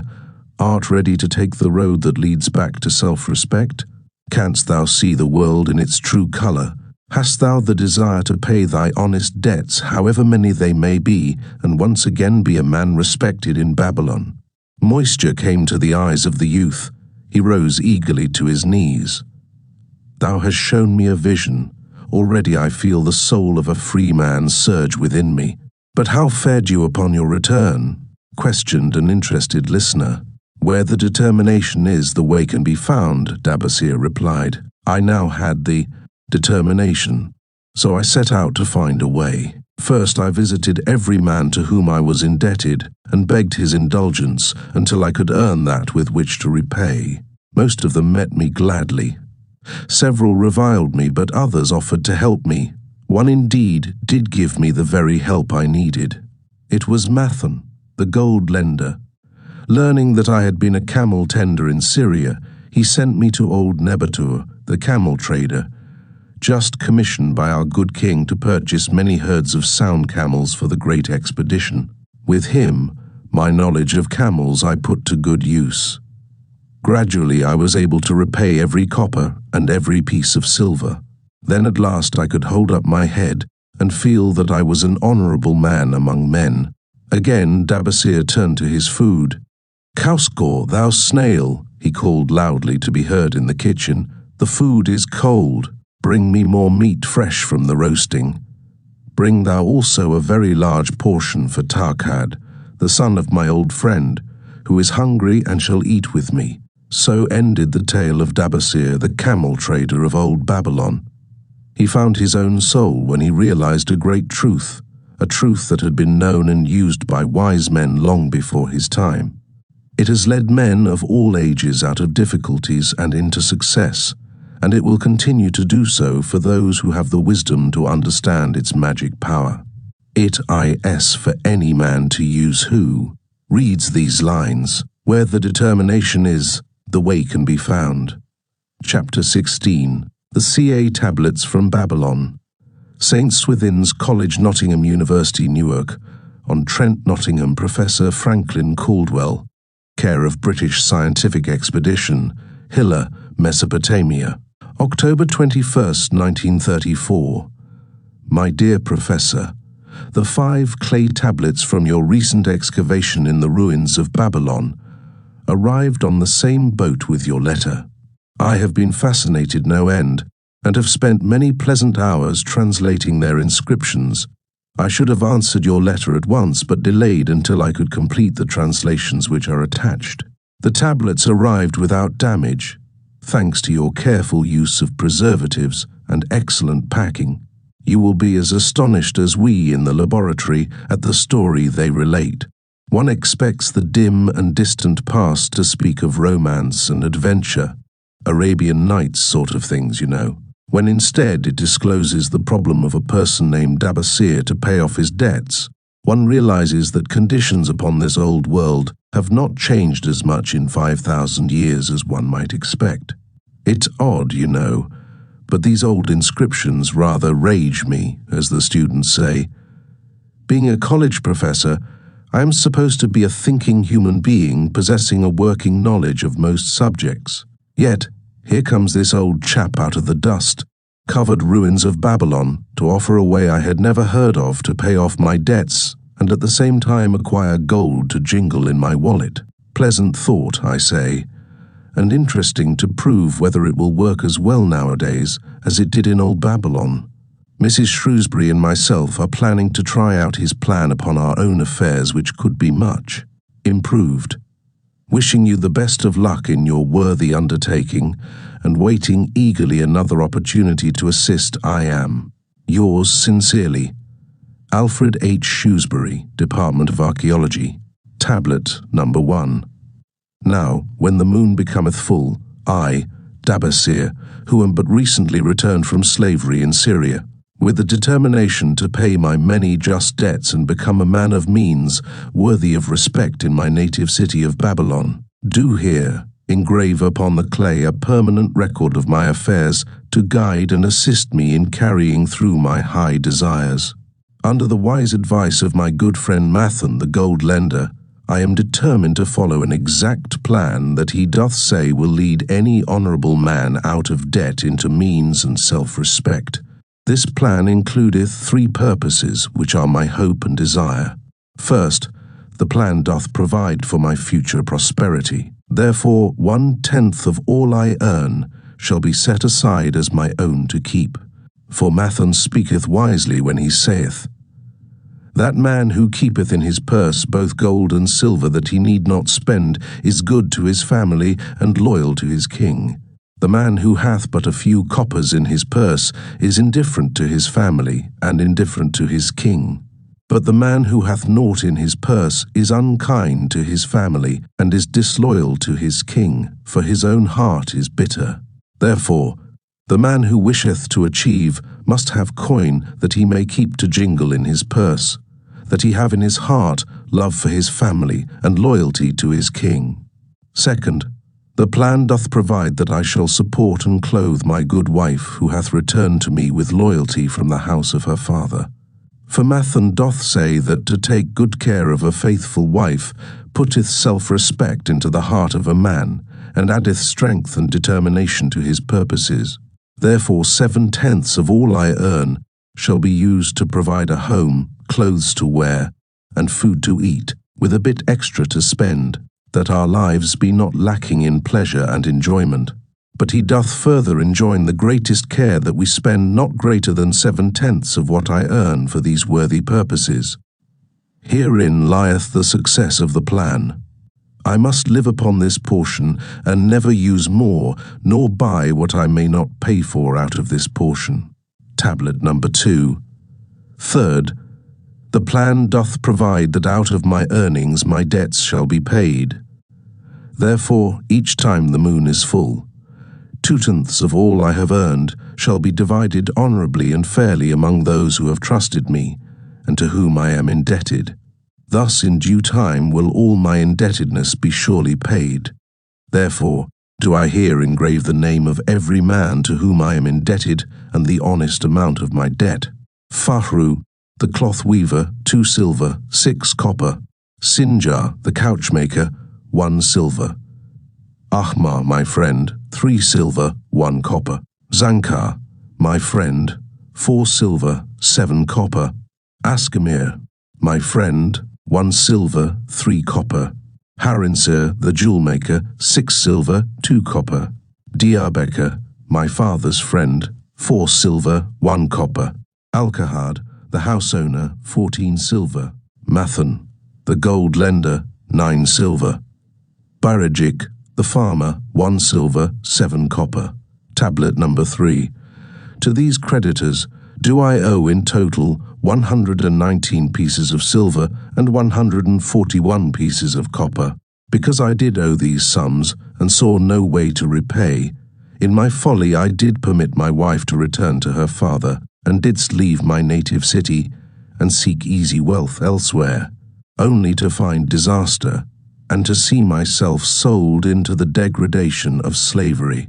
Now that Mathon doth show me how I can repay my debts in small sums of my earnings, do I realize the great extent of my folly in running away from the results of my extravagances. Therefore have I visited my creditors, and explained to them that I have no resources with which to pay except my ability to earn, and that I intend to apply 2/10 of all I earn upon my indebtedness evenly and honestly. This much can I pay, but no more. Therefore, if they be patient, in time my obligations will be paid in full. Ahmar, whom I thought my best friend, reviled me bitterly, and I left him in humiliation. Berejik, the farmer, pleaded that I pay him first, as he didst badly need help. Alkahad, the house owner, was indeed disagreeable, and insisted that he would make me trouble unless I did soon settle in full with him. All the rest willingly accepted my proposal. Therefore am I more determined than ever to carry through, being convinced that it is easier to pay one's just debts than to avoid them. Even though I cannot meet the needs and demands of a few of my creditors, I will deal impartially with all. Tablet number 4. Again, the moon shines full. I have worked hard with a free mind. My good wife hath supported my intentions to pay my creditors. Because of our wise determination, I have earned during the past moon, buying camels of sound wind and good legs, for Nebator, the sum of 19 pieces of silver. This I have divided according to the plan. 1/10 have I set aside to keep as my own. 7/10 have I divided with my good wife to pay for our living. 2/10 have I divided among my creditors as evenly as could be done in coppers. I did not see Ahmar, but left it with his wife. Berejik was so pleased he would kiss my hand. Old Alkahad alone was grouchy and said I must pay faster, to which I replied that if I were permitted to be well fed and not worried, that alone would enable me to pay faster. All the others thanked me and spoke well of my efforts. Therefore, at the end of one moon, my indebtedness is reduced by almost 4 pieces of silver, and I possess almost 2 pieces of silver besides, upon which no man hath claim. My heart is lighter than it hath been for a long time. Again the moon shines full. I have worked hard, but with poor success. Few camels have I been able to buy. Only 11 pieces of silver have I earned. Nevertheless, my good wife and I have stood by the plan, even though we have bought no new raiment and eaten little but herbs. Again I paid ourselves 1/10 of the 11 pieces, while we lived upon 7/10. I was surprised when Ahmar commended my payment, even though small. So did Berejik. Alkahad flew into a rage, but when told to give back his portion if he did not wish it, he became reconciled. The others, as before, were content again. The moon shines full, and I am greatly rejoiced. I intercepted a fine herd of camels, and bought many sound ones. Therefore, my earnings were 42 pieces of silver. This moon my wife and myself have bought much-needed sandals and raiment. Also we have dined well on meat and fowl. More than 8 pieces of silver we have paid to our creditors. Even Alkahad did not protest. Great is the plan, for it leadeth us out of debt, and giveth us wealth, which is ours to keep. 3 times the moon had been full since I last carved upon this clay. Each time I paid to myself 1/10 of all I earned. Each time my good wife and I have lived upon 7/10, even though at times it was difficult. Each time have I paid to my creditors 2/10. In my purse I now have 21 pieces of silver that are mine. It maketh my head to stand straight upon my shoulders, and maketh me proud to walk among my friends. My wife keepeth well our home, and is becomingly gowned.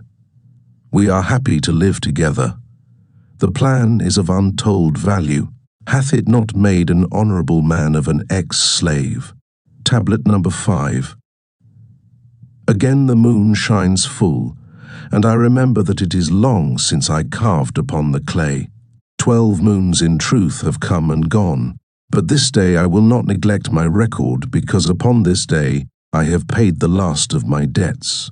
This is the day upon which my good wife and my thankful self celebrate with great feasting that our determination hath been achieved. Many things occurred upon my final visit to my creditors that I shall long remember.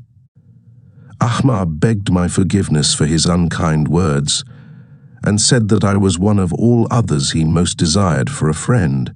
Old Alcahad is not so bad after all, for he said, "Thou wert once a piece of soft clay to be pressed and moulded by any hand that touched thee, but now thou art a piece of bronze capable of holding an edge. If thou needst silver or gold at any time, come to me, nor is he the only one who holdeth me in high regard. Many others speak deferentially to me. My good wife looketh upon me with a light in her eyes that doth make a man have confidence in himself. Yet it is the plan that hath made my success. It hath enabled me to pay all my debts and to jingle both gold and silver in my purse. I do commend it to all who wish to get ahead. For truly, if it will enable an ex-slave to pay his debts and have gold in his purse, will it not aid any man to find independence? Nor am I myself finished with it, for I am convinced that if I follow it further, it will make me rich among men. St. Swithin's College, Nottingham University, Newark-on-Trent, Nottingham. Professor Franklin Caldwell, care of British Scientific Expedition, Hilla, Mesopotamia. My dear Professor, November 7th, 1936. If, in your further digging into those ruins of Babylon, you encounter the ghost of a former resident, an old camel trader named Dabasir, do me a favor. Tell him that his scribbling upon those clay tablets so long ago has earned for him the lifelong gratitude of a couple of college folks back here in England. You will possibly remember my writing a year ago that Mrs. Shrewsbury and myself intended to try his plan for getting out of debt and at the same time having gold to jingle. You may have guessed, even though we tried to keep it from our friends, our desperate straits. We were frightfully humiliated for years by a lot of old debts and worried sick for fear some of the tradespeople might start a scandal that would force me out of the college. We paid and paid, every shilling we could squeeze out of income, but it was hardly enough to hold things even. Besides, we were forced to do all our buying where we could get further credit, regardless of higher costs. It developed into one of those vicious circles that grow worse instead of better. Our struggles were getting hopeless. We could not move to less costly rooms because we owed the landlord. There did not appear to be anything we could do to improve our situation. Then, here comes your acquaintance, the old camel trader from Babylon, with a plan to do just what we wished to accomplish. He jolly well stirred us up to follow his system. We made a list of all our debts and I took it around and showed it to everyone we owed. I explained how it was simply impossible for me to ever pay them the way things were going along. They could readily see this themselves from the figures. Then I explained that the only way I saw to pay in full was to set aside 20% of my income each month to be divided pro rata, which would pay them in full in a little over 2 years. That, in the meantime, we would go on a cash basis and give them the further benefit of our cash purchases. They were really quite decent. Our greengrocer, a wise old chap, put it in a way that helped to bring around the rest. If you pay for all you buy and then pay someone what you owe, that is better than you have done, for ye ain't paid down the account none in 3 years. Finally, I secured all their names to an agreement binding them not to molest us as long as the 20% of income was paid regularly. Then we began scheming on how to live upon 70%. We were determined to keep that extra 10% to jingle. The thought of silver and possibly gold was most alluring. It was like having an adventure to make the change. We enjoyed figuring this way and that, to live comfortably upon that remaining 70%. We started with rent and managed to secure a fair reduction. Next, we put our favorite brands of tea and such under suspicion, and were agreeably surprised how often we could purchase superior qualities at less cost. It is too long a story for a letter, but anyhow it did not prove difficult. We managed, and right cheerfully at that. What a relief it proved to have our affairs in such a shape we were no longer persecuted by past due accounts. I must not neglect, however, to tell you about that extra 10% we were supposed to jingle. Well, we did jingle it for some time. Now, don't laugh too soon. You see, that is the sporty part. It is the real fun to start accumulating money that you do not want to spend. There is more pleasure in running up such a surplus than there could be in spending it. After we had jingled to our heart's content, we found a more profitable use for it. We took up an investment upon which we could pay that 10% each month. This is proving to be the most satisfying part of our regeneration. It is the first thing we pay out of my check. There is a most gratifying sense of security too. Know our investment is growing steadily. By the time my teaching days are over, it should be a snug sum, large enough so the income will take care of us from then on. All this out of my same old check. Difficult to believe, yet absolutely true. All our debts being gradually paid, and at the same time our investment increasing. Besides, we get along, financially, even better than before. Who would believe there could be such a difference in results between following a financial plan and just drifting along? At the end of the next year, when all our old bills shall have been paid, we will have more to pay upon our investment besides some extra for travel. We are determined never again to permit our living expenses to exceed 70% of our income. Now you can understand why we would like to extend our personal thanks to that old chap whose plan saved us from our hell on earth. He knew. He had been through it all. He wanted others to benefit from his own bitter experiences. That is why he spent tedious hours carving his message upon the clay. He had a real message for fellow sufferers, a message so important that after 5,000 years it has risen out of the ruins of Babylon, just as true and just as vital as the day it was buried. Yours sincerely, Alfred H. Shrewsbury, Department of Archaeology. Chapter 17, The Luckiest Man in Babylon. At the head of his caravan proudly rode Sharu Nada, the merchant prince of Babylon. He liked fine cloth and wore rich and becoming robes. He liked fine animals and sat easily upon his spirited Arabian stallion. To look at him, one would hardly have guessed his advanced years. Certainly they would not have suspected that he was inwardly troubled. The journey from Damascus is long, and the hardships of the desert many. These he minded not. The Arab tribes are fierce and eager to loot rich caravans. These he feared not, for his many fleet-mounted guards were a safe protection. About the youth at his side, whom he was bringing from Damascus, was he disturbed. This was Hadan Gula, the grandson of his partner of other years, Arad Gula, to whom he felt he owed a debt of gratitude which could never be repaid. He would like to do something for this grandson, but the more he considered this, the more difficult it seemed because of the youth himself. Eyeing the young man's rings and earrings, he thought to himself, "He thinks jewels are for men. Still he has his grandfather's strong face." But his grandfather wore no such gaudy robes. Yet I sought him to come, hoping I might help him get a start for himself and get away from the wreck his father has made of their inheritance. Hadan Gula broke in upon his thoughts. "Why dost thou work so hard, riding always with thy caravan upon its long journeys? Dost thou never take time to enjoy life?" Sharu Nada smiled.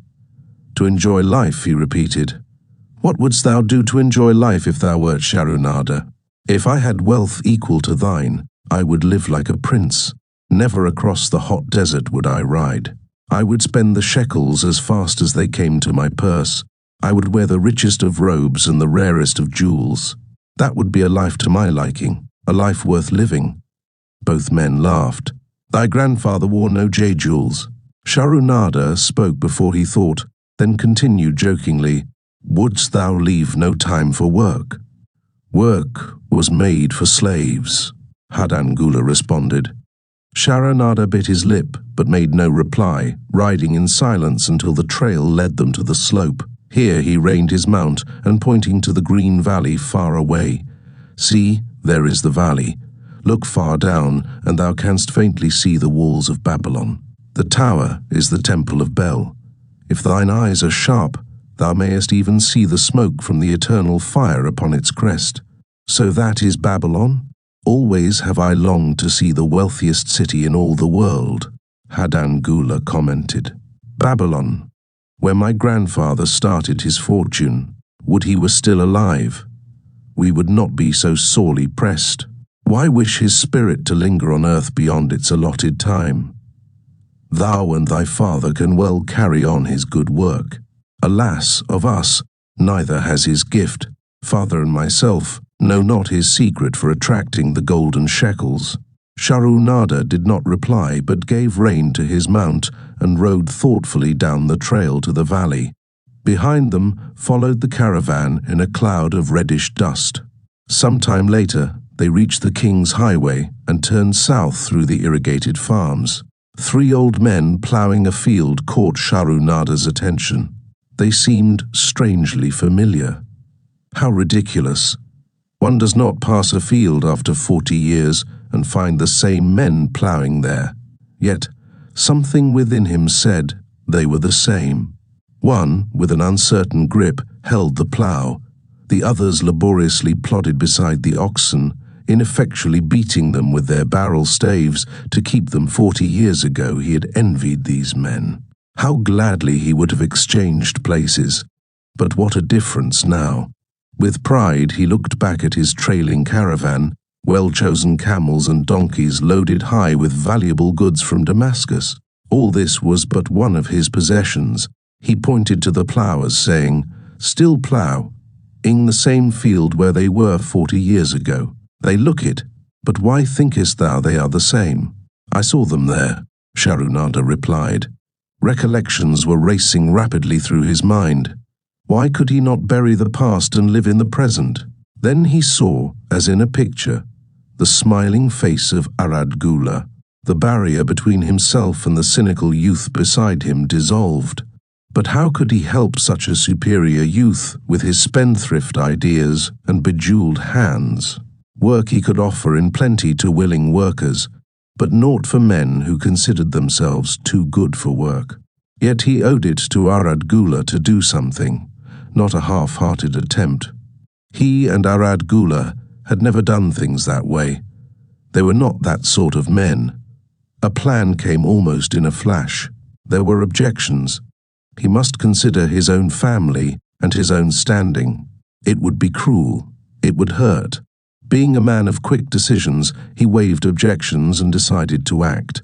"Wouldst thou be interested in hearing how thy worthy grandfather and myself joined in the partnership which proved so profitable?" he questioned. "Why not just tell me how thou madest the golden shekels?" "That is all I need to know," the young man parried. Sharunada ignored the reply and continued. "We start with those men ploughing. I was no older than thou. As the column of men in which I marched approached, good old Megiddo, the farmer, scoffed at the slipshod way in which they ploughed. Megiddo was chained next to me. "Look at the lazy fellows," he protested. "The plough-holder makes no effort to plough deep, nor do the beaters keep the oxen in the furrow. How can they expect to raise a good crop with poor ploughing?" "Didst thou say Megiddo was chained to thee?" Hadangula asked in surprise. "Yes, with bronze collars about our necks and a length of heavy chain between us. Next to him was Zabado, the sheep thief. I had known him in Haran. At the end was a man we called Pirate because he told us not his name. We judged him as a sailor as he had entwined serpents tattooed upon his chest in sailor fashion. The column was made up thus so the men could walk in fours." "Thou wert chained as a slave?" Hadangula asked incredulously. "Did not thy grandfather tell thee I was once a slave? He often spoke of thee, but never hinted of this. He was a man thou couldst trust with innermost secrets. Thou too are a man I may trust, am I not right? Sharunada looked him squarely in the eye. Thou mayest rely upon my silence, but I am amazed. Tell me, how didst thou come to be a slave? Sharunada shrugged his shoulders. Any man may find himself a slave. It was a gaming house and barley beer that brought me disaster. I was the victim of my brother's indiscretions. In a brawl, he killed his friend.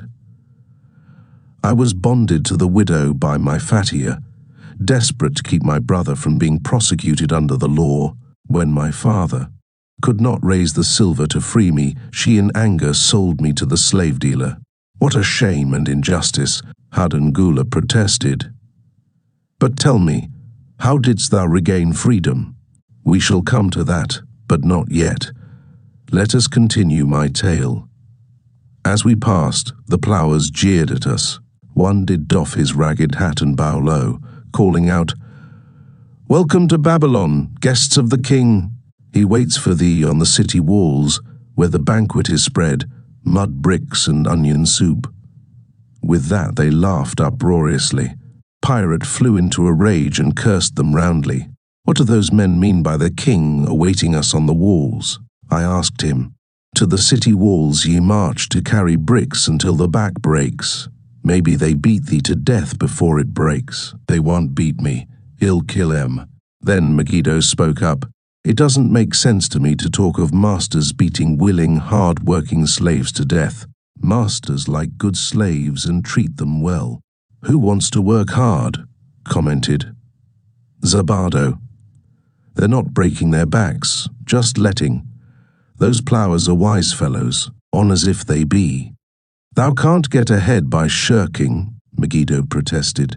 "If thou plough a hectare, that's a good day's work, and any master knows it. But when thou plough only a half, that's shirking. I don't shirk. I like to work, and I like to do good work, for work is the best friend I've ever known. It has brought me all the good things I've had, my farm and cows and crops, everything." "Yea, and where be these things now?" scoffed Zabado. "One figure it pays better to be smart and get by without working. You watch Zabado. If we're sold to the walls, he'll be carrying the water bag, or some easy job, when thou, who like to work, will be breaking thy back carrying bricks." He laughed his silly laugh. Terror gripped me that night. I could not sleep. I crowded close to the guard rope, and when the others slept, I attracted the attention of Gadoso, who was doing the first guard watch. He was one of those brigand Arabs, the sort of rogue who, if he robbed thee of thy purse, would think he must also cut thy throat. "Tell me, Gadoso," I whispered, "when we get to Babylon, will we be sold to the walls? Why want to know?" He questioned cautiously. "Canst thou not understand?" I pleaded. "One am young. I want to live. I don't want to be worked or beaten to death on the walls. Is there any chance for me to get a good master?" He whispered back, "I tell something. Thou good fellow, give Gadoso no trouble. Most times we go first to slave market. Listen now. When buyers come, tell 'em you good worker, like to work hard for good master, make 'em want to buy. You not make 'em buy, next day you carry brick, mighty hard work." After he walked away, I lay in the warm sand, looking up at the stars and thinking about work. What Megiddo had said about it being his best friend made me wonder if it would be my best friend. Certainly it would be if it helped me out of this. When Megiddo awoke, I whispered my good news to him. It was our one ray of hope as we marched toward Babylon. Late in the afternoon, we approached the walls and could see the lines of men, like black ants, climbing up and down the steep diagonal paths. As we drew closer, we were amazed at the thousands of men working. Some were digging in the moat, others mixed the dirt into mud bricks. The greatest number were carrying the bricks in large baskets up those steep trails to the masons. Overseers cursed the laggards and cracked bullock whips over the backs of those who failed to keep in line. Poor, worn-out fellows were seen to stagger and fall beneath their heavy baskets, unable to rise again. If the lash failed to bring them to their feet, they were pushed to the side of the paths and left writhing in agony. Soon they would be dragged down to join other craven bodies beside the roadway to await unsanctified graves. As I beheld the ghastly sight, I shuddered.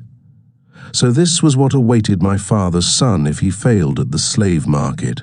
The famous works of ancient Babylon, its walls, temples, hanging gardens, and great canals, were built by slave labor, mainly prisoners of war, which explains the inhuman treatment they received. Workmen also included many citizens of Babylon and its provinces who had been sold into slavery because of crimes or financial troubles. It was a common custom for men to put themselves, their wives, or their children up as a bond to guarantee payment of loans, legal judgments, or other obligations. In case of default, those so bonded were sold into this force of slavery. Gadoso had been right. Through the gates of the city to the slave prison, and next morning marched to the pens in the market. Here the rest of the men huddled in fear, and only the whips of our guard could keep them moving so the buyers could examine them. Megiddo and myself eagerly talked to every man who permitted us to address him. The slave dealer brought soldiers from the king's guard who shackled Pirate and brutally beat him when he protested. As they led him away, I felt sorry for him. Megiddo felt that we would soon part. When no buyers were near, he talked to me earnestly to impress upon me how valuable work would. We were taken. Be to me in the future, some men hate it. They make it their enemy. Better to treat it like a friend. Make thyself like it. Don't mind, because it is hard. If thou thinkest about what a good house thou build, then who cares if the beams are heavy and it is far from the well to carry the water for the plaster? Promise me, boy, if thou get a master, work for him as hard as thou canst. If he does not appreciate all thou do, never mind. Remember, work, well done, does good to the man who does it. It makes him a better man. He stopped as a burly farmer came to the enclosure and looked at us critically. Megiddo asked about his farm and crops, soon convincing him that he would be a valuable man. After violent bargaining with the slave dealer, the farmer drew a fat purse from beneath his robe, and soon Megiddo had followed his new master out of sight. A few other men were sold during the morning. At noon, Gadoso confided to me that the dealer was disgusted and would not stay over another night, but would take all who remained at sundown to the king's buyer. I was becoming desperate when a fat, good-natured man walked up to the wall and inquired if there was a baker among us. I approached him, saying, "Why should a good baker like thyself seek another baker of inferior ways? Would it not be easier to teach a willing man like myself thy skilled ways? Look at me. I am young, strong, and like to work. Give me a chance, and I will do my best to earn gold and silver for thy purse." He was impressed by my willingness and began bargaining with the dealer, who had never noticed me since he had bought me, but now waxed eloquent on my abilities, good health, and good disposition. I felt like a fat ox being sold to a butcher. At last, much to my joy, the deal was closed. I followed my new master away, thinking I was the luckiest man in Babylon. My new home was much to my liking. Nananade, my master, taught me how to grind the barley in the stone bowl that stood in the courtyard, how to build the fire in the oven, and then how to grind very fine the sesame flour for the honey cakes. I had a couch in the shed where his grain was stored. The old slave housekeeper, Swasti, fed me well and was pleased at the way I helped her with the heavy tasks. Here was the chance I had longed for to make myself valuable to my master, and I hoped to find a way to earn my freedom. I asked Nananade to show me how to knead the bread and to bake. This he did, much pleased at my willingness. Later, when I could do this well, I asked him to show me how to make the honey cakes, and soon I was doing all the baking. My master was glad to be idle, but Swasti shook her head in disapproval. "No work to do is bad for any man," she declared. I felt it was time for me to think of a way by which I might start to earn coins to buy my freedom. As the baking was finished at noon, I thought Nana Nade would approve if I found profitable employment for the afternoons and might share my earnings with me. Then the thought came to me, why not bake more of the honey cakes and peddle them to hungry men upon the streets of the city? I presented my plan to Nana Nade this way. If I can use my afternoons after the baking is finished to earn for thee coins, would it be only fair for thee to share my earnings with me, that I might have money of my own to spend for those things which every man desires and needs? Fair enough, he admitted. When I told him of my plan to peddle our honey cakes, he was well pleased. Here is what we will do, he suggested. Thou sellest them at 2 for a penny, then half of the pennies will be mine to pay for the flour and the honey and the wood to bake them. Of the rest, I shall take half, and thou shalt keep half.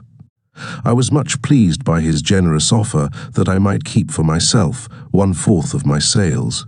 That night I worked late to make a tray upon which to display them. Nana Nade gave me one of his worn robes that I might look well, and Swasti helped me patch it and wash it clean. The next day I baked an extra supply of honey cakes. They looked brown and tempting upon the tray as I went along the street, loudly calling my wares. At first no one seemed interested, and I became discouraged. I kept on, and later in the afternoon, as men became hungry, the cakes began to sell, and soon my tray was empty. Nana Nade was well pleased with my success and gladly paid me my share. I was delighted to own pennies. Megiddo had been right when he said a master appreciated good work from his slaves.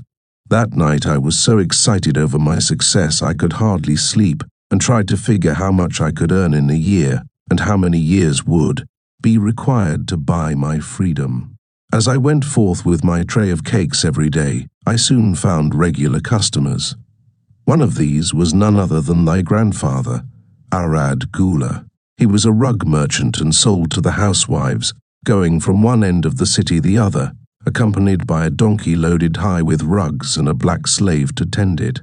He would buy 2 cakes for himself and 2 for his slave, always tarrying to talk with me while they ate them.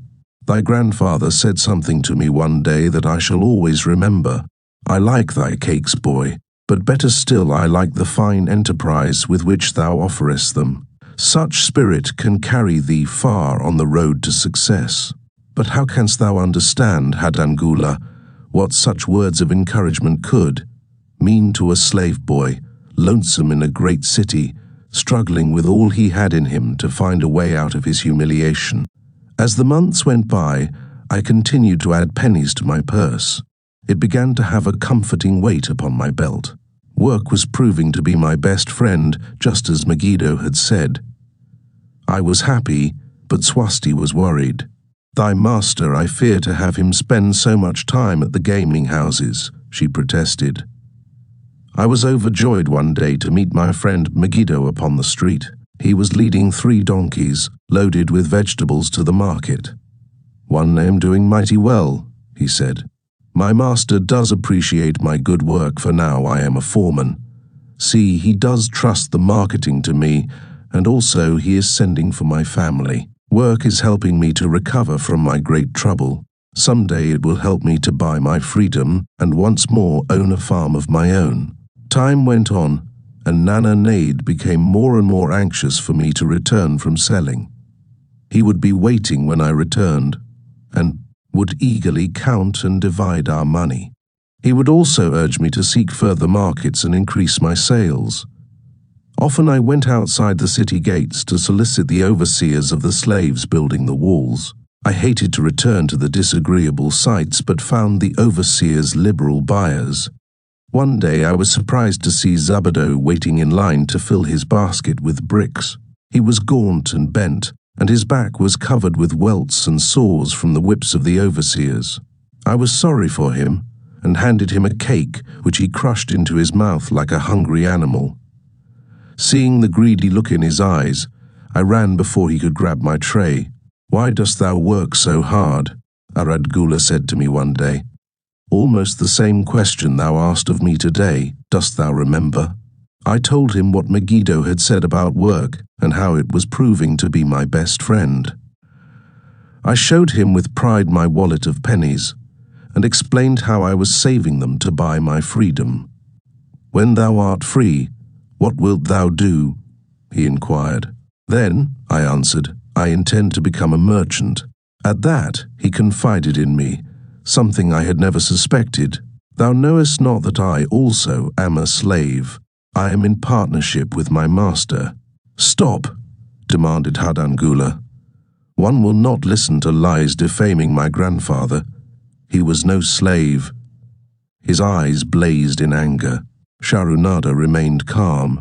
"I honor him for rising above his misfortune and becoming a leading citizen of Damascus. Art thou, his grandson, cast of the same mold? Art thou man enough to face true facts, or dost thou prefer to live under false illusions?" Hadangula straightened in his saddle. In a voice suppressed with deep emotion, he replied, "My grandfather was beloved by all. Countless were his good deeds. When the famine came, did not his gold buy grain in Egypt, and did not his caravan bring it to Damascus and distribute it to the people so none would starve? Now thou sayest he was but a despised slave in Babylon. Had he remained a slave in Babylon then?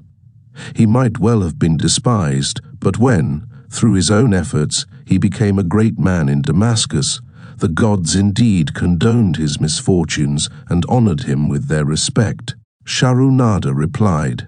After telling me that he was a slave, Sharunada continued, he explained how anxious he had been to earn his freedom. Now that he had enough money to buy this, he was much disturbed as to what he should do. He was no longer making good sales and feared to leave the support of his master.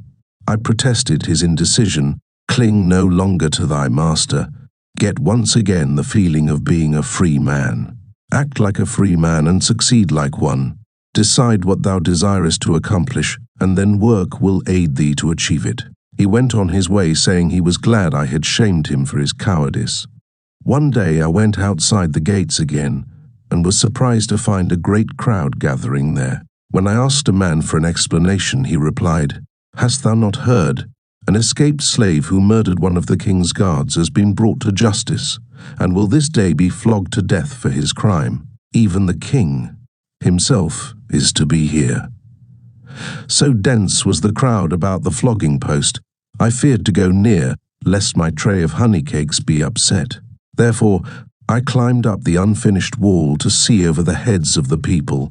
I was fortunate in having a view of Nebuchadnezzar himself as he rode by in his golden chariot. Never had I beheld such grandeur, such robes and hangings of gold cloth and velvet. I could not see the flogging, though I could hear the shrieks of the poor slave. I wondered how one so noble as our handsome king could endure to see such suffering. Yet when I saw he was laughing and joking with his nobles, I knew he was cruel, and understood why such inhuman tasks were demanded of the slaves building the walls. After the slave was dead, his body was hung upon a pole by a rope attached to his leg so all might see. As the crowd began to thin, I went close. On the hairy chest, I saw tattooed 2 entwined serpents. It was Pirate. The next time I met Aradgula, he was a changed man. Full of enthusiasm, he greeted me. "Behold, the slave thou knewest is now a free man." There was magic in thy words. Already my sales and my profits are increasing. My wife is overjoyed. She was a free woman, the niece of my master. She much desires that we move to a strange city, where no man shall know I was once a slave. Thus our children shall be above reproach for their father's misfortune. Work has become my best helper. It has enabled me to recapture my confidence and my skill to sell. I was overjoyed that I had been able, even in a small way, to repay him for the encouragement he had given me. Slave customs in ancient Babylon, though they may seem inconsistent to us, were strictly regulated by law. For example, a slave could own property of any kind, even other slaves upon which his master had no claim. Slaves intermarried freely with non-slaves. Children of free mothers were free. Most of the city merchants were slaves. Many of these were in partnership with their masters, and wealthy in their own right. One evening Swasti came to me in deep distress. "Thy master is in trouble. I fear for him. Some months ago he lost much at the gaming tables. He pays not the farmer for his grain nor his honey. He pays not the money lender. They are angry and threaten him. Why should we worry over his folly? We are not his keepers." I replied thoughtlessly. "Foolish youth, thou understandest not. To the money lender didst he give thy title to secure a loan. Under the law he can claim thee and sell thee. I know not what to do. He is a good master. Why, oh why should such trouble come upon him?" Not were Swasti's fears groundless. While I was doing the baking next morning, the moneylender returned with a man he called Sasi. This man looked me over and said I would do. The moneylender waited not for my master to return, but told Swasti to tell him he had taken me. With only the robe on my back and the purse of pennies hanging safely from my belt, I was hurried away from the unfinished baking.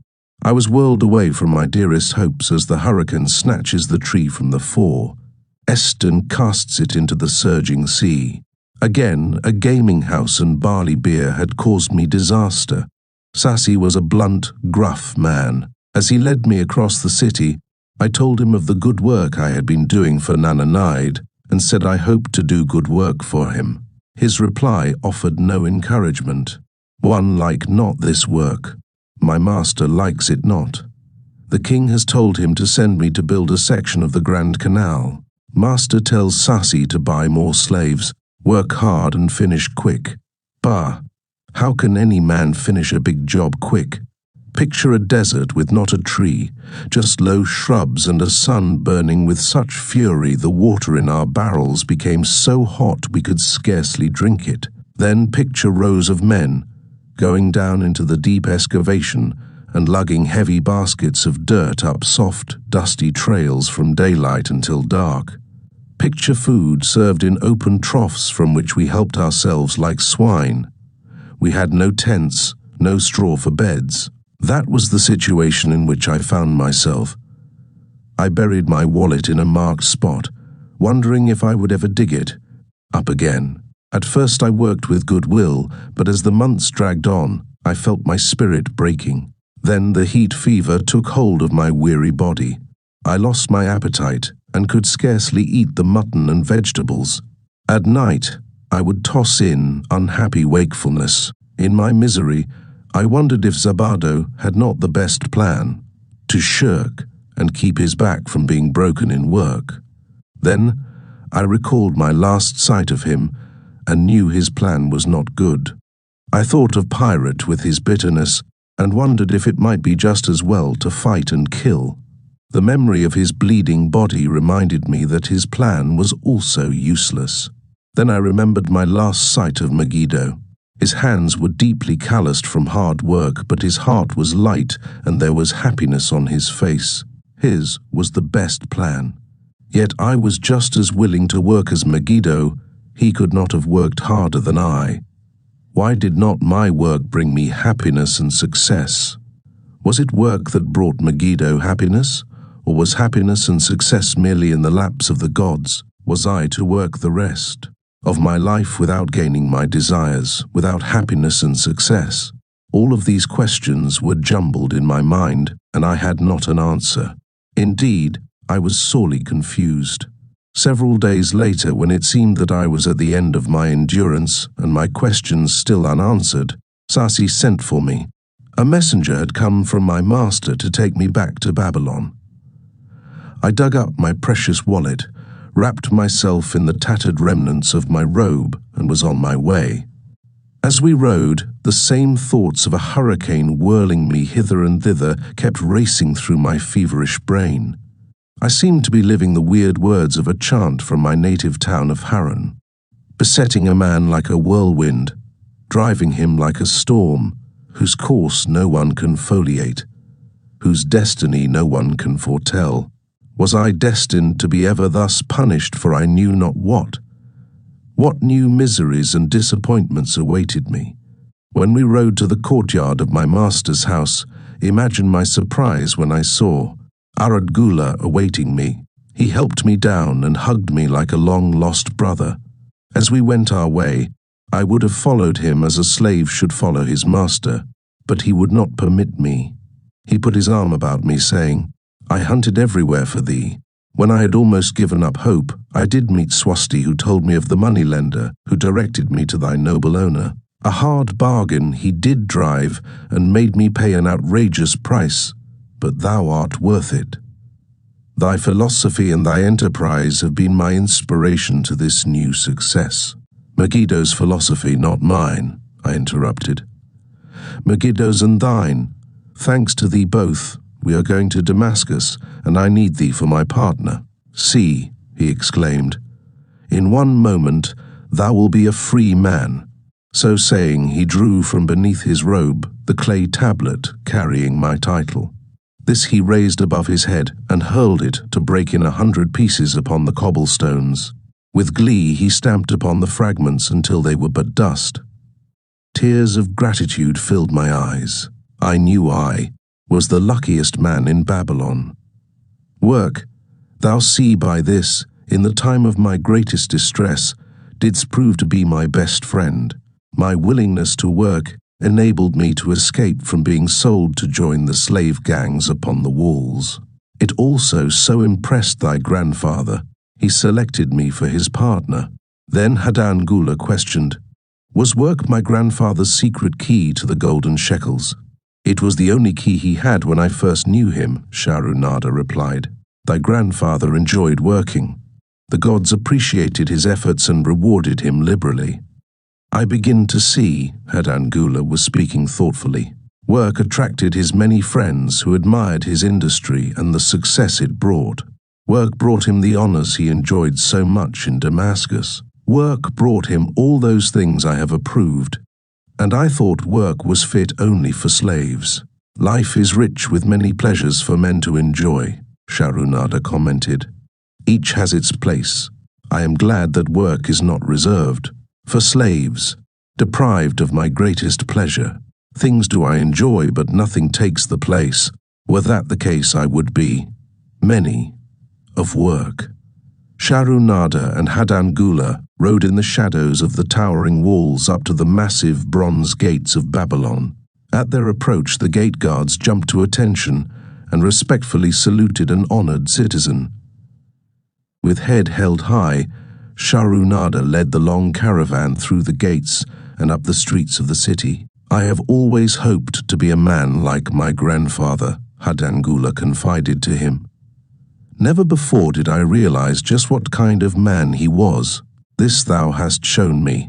Now that I understand, I do admire him all the more and feel more determined to be like him. I fear I can never repay thee for giving me the true key to his success. From this day forth, I shall use his key. I shall start humbly as he started, which befits my true station far better than jewels and fine robes." So saying, Aradgula pulled the jeweled baubles from his ears and the rings from his fingers. Then, reining his horse, he dropped back and rode with deep respect behind the leader of the caravan.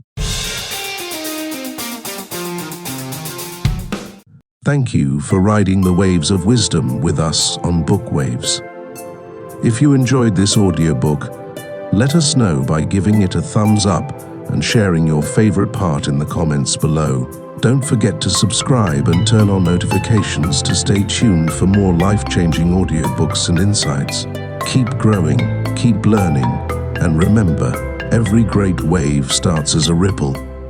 See you in the next chapter.